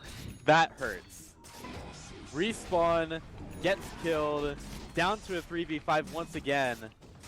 Tier 3 falls, Bleak being dangerous here, tanking up some damage for his team. Looking at his health, it's 2790, because that's balanced. E-Blade goes out onto the Troll. He's going to be not fighting for a little bit longer, but meanwhile, this Monkey King in his Wukong command is not going to be commanding anything except for death, as he will fall to the Queen's Grip. And wow, Magnus, as soon as he gets down from the Yule Scepter, doesn't even have a chance It might just be to over. skewer away. This game, After that 50-minute slugfest, Buckler Boys might have just done it. a little less than halfway through the duration of the last game. Buckler Boys definitely making short work of Team here. If there's anything we learned, it's that you do not want to count Team out, but sometimes the game just gets a little bit too difficult. Mercedes again using the E-Blade to keep Sammy Boy out of the fight. They'll be fine with just 2 racks. And here's hoping a Team pulls out their inner Eternal Envy. 2 racks down. Win percentage looking low, but hopefully they can pull out a comeback. We'll see how it goes from there. Age is going down soon. Jackie Mao activated. That's what I want. It's like your second Rex goes down and you're like, all right, boys, it's time to play. Yeah, Ix Mike's pushing his glasses up. He's like, we're ready to go. Hopefully I don't die again. It's all good. Remember all those Twitter posts about how Overwatch League is anime? This is where Dota becomes anime. Oh yeah. This is a storyline we all want to see. Ursa gets caught out. Oh, Rubik. That's probably the stupidest Omni Slash I ever saw. Like, not his fault, but that's just how the hero is now.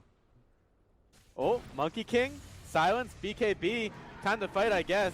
Oceana will try to get away right next to the shrine. Somebody activate that for him. We'll be able to get that, and now Team are gonna lick their. I don't know. They've not taken any wounds, but they're gonna try to make a hasty retreat. Bleak in the middle of everybody. Wukong's command goes down. They gotta take care of the Monkey King. They're gonna take down the Magnus instead. Not even worried about him. Ix Mike ready for the Coddle Blast, but I don't really even think the Radiant side care. Dragon Doesn't Slave even will need a just buckler completely anymore. Oh, cut Lena. down the Coddle, and a beautiful Clutch E-Blade E-Blade. save by Mercedes. He's really been putting in the work this match. Troll World has nothing he Alright, can this do. is it. Laguna This has Blade will gotta be be there. it, I imagine.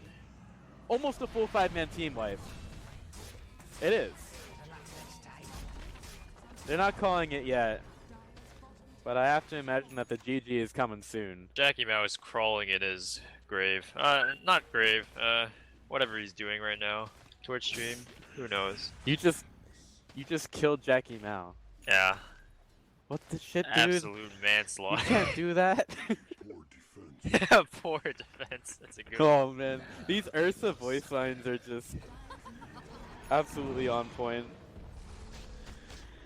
Well, Buckler Boys want to try to get the Megas, even though last game it didn't quite work out for them. And here comes Oceana once again.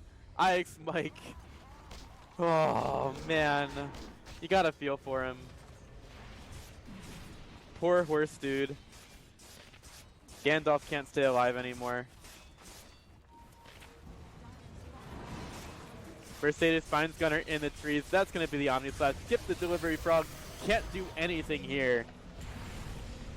And Mercedes has a lot of Omni kills on that gem. GG's been called. Sammy Boy's been done. Brax hits an RP, but it's just a little bit too late. Team drops game 2 in a convincing slaughter by Buckler Boys.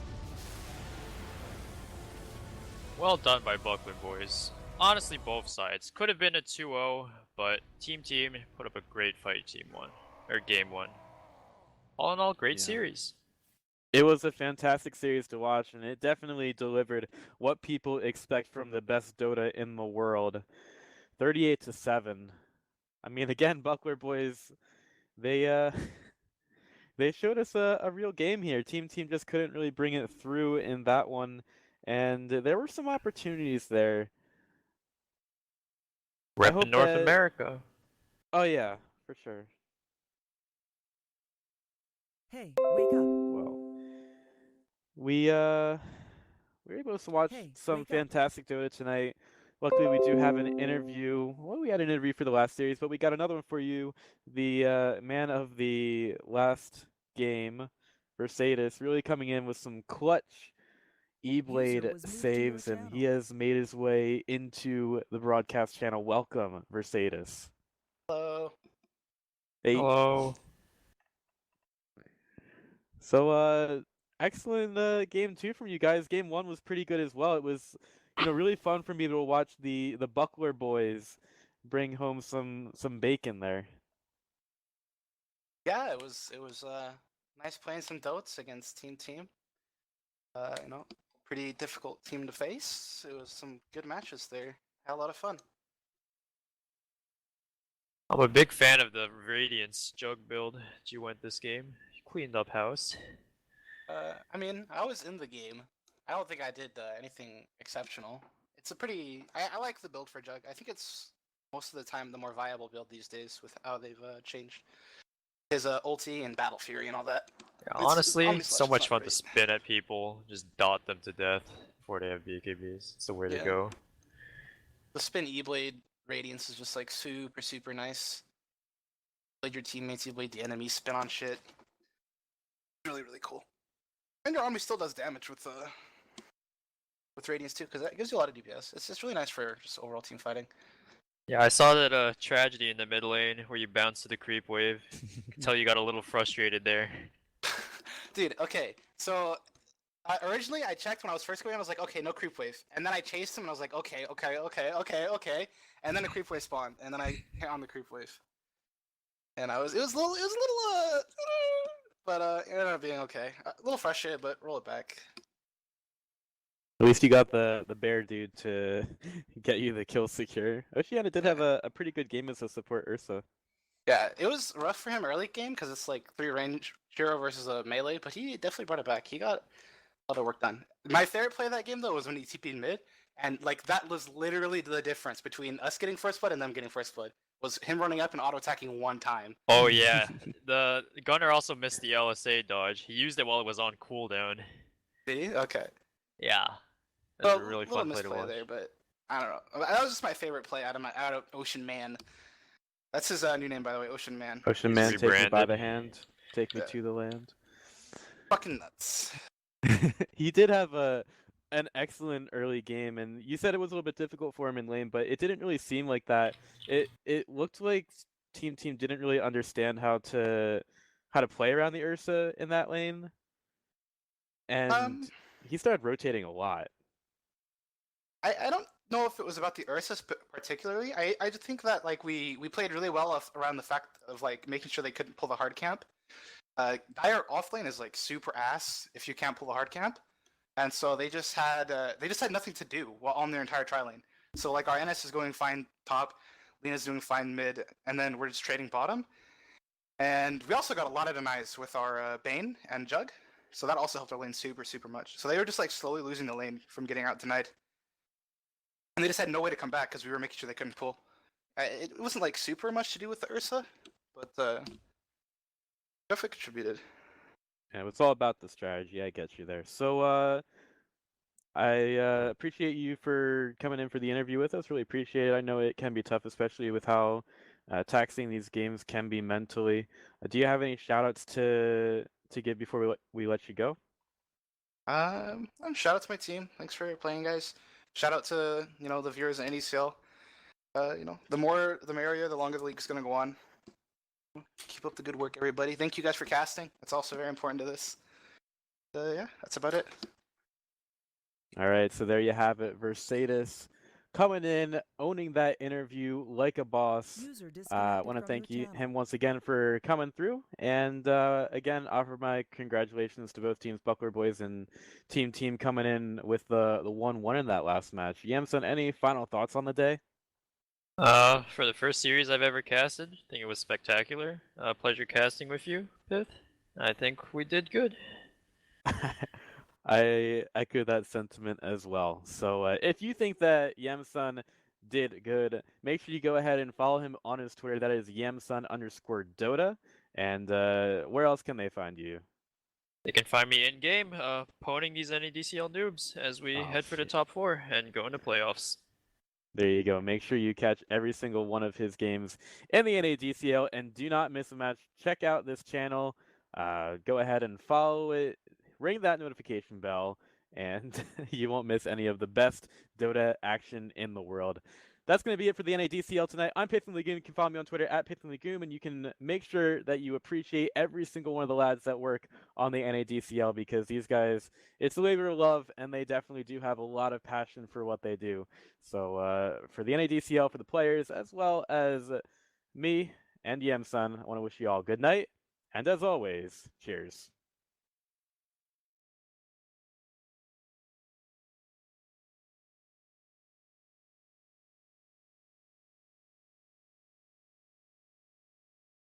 No soul.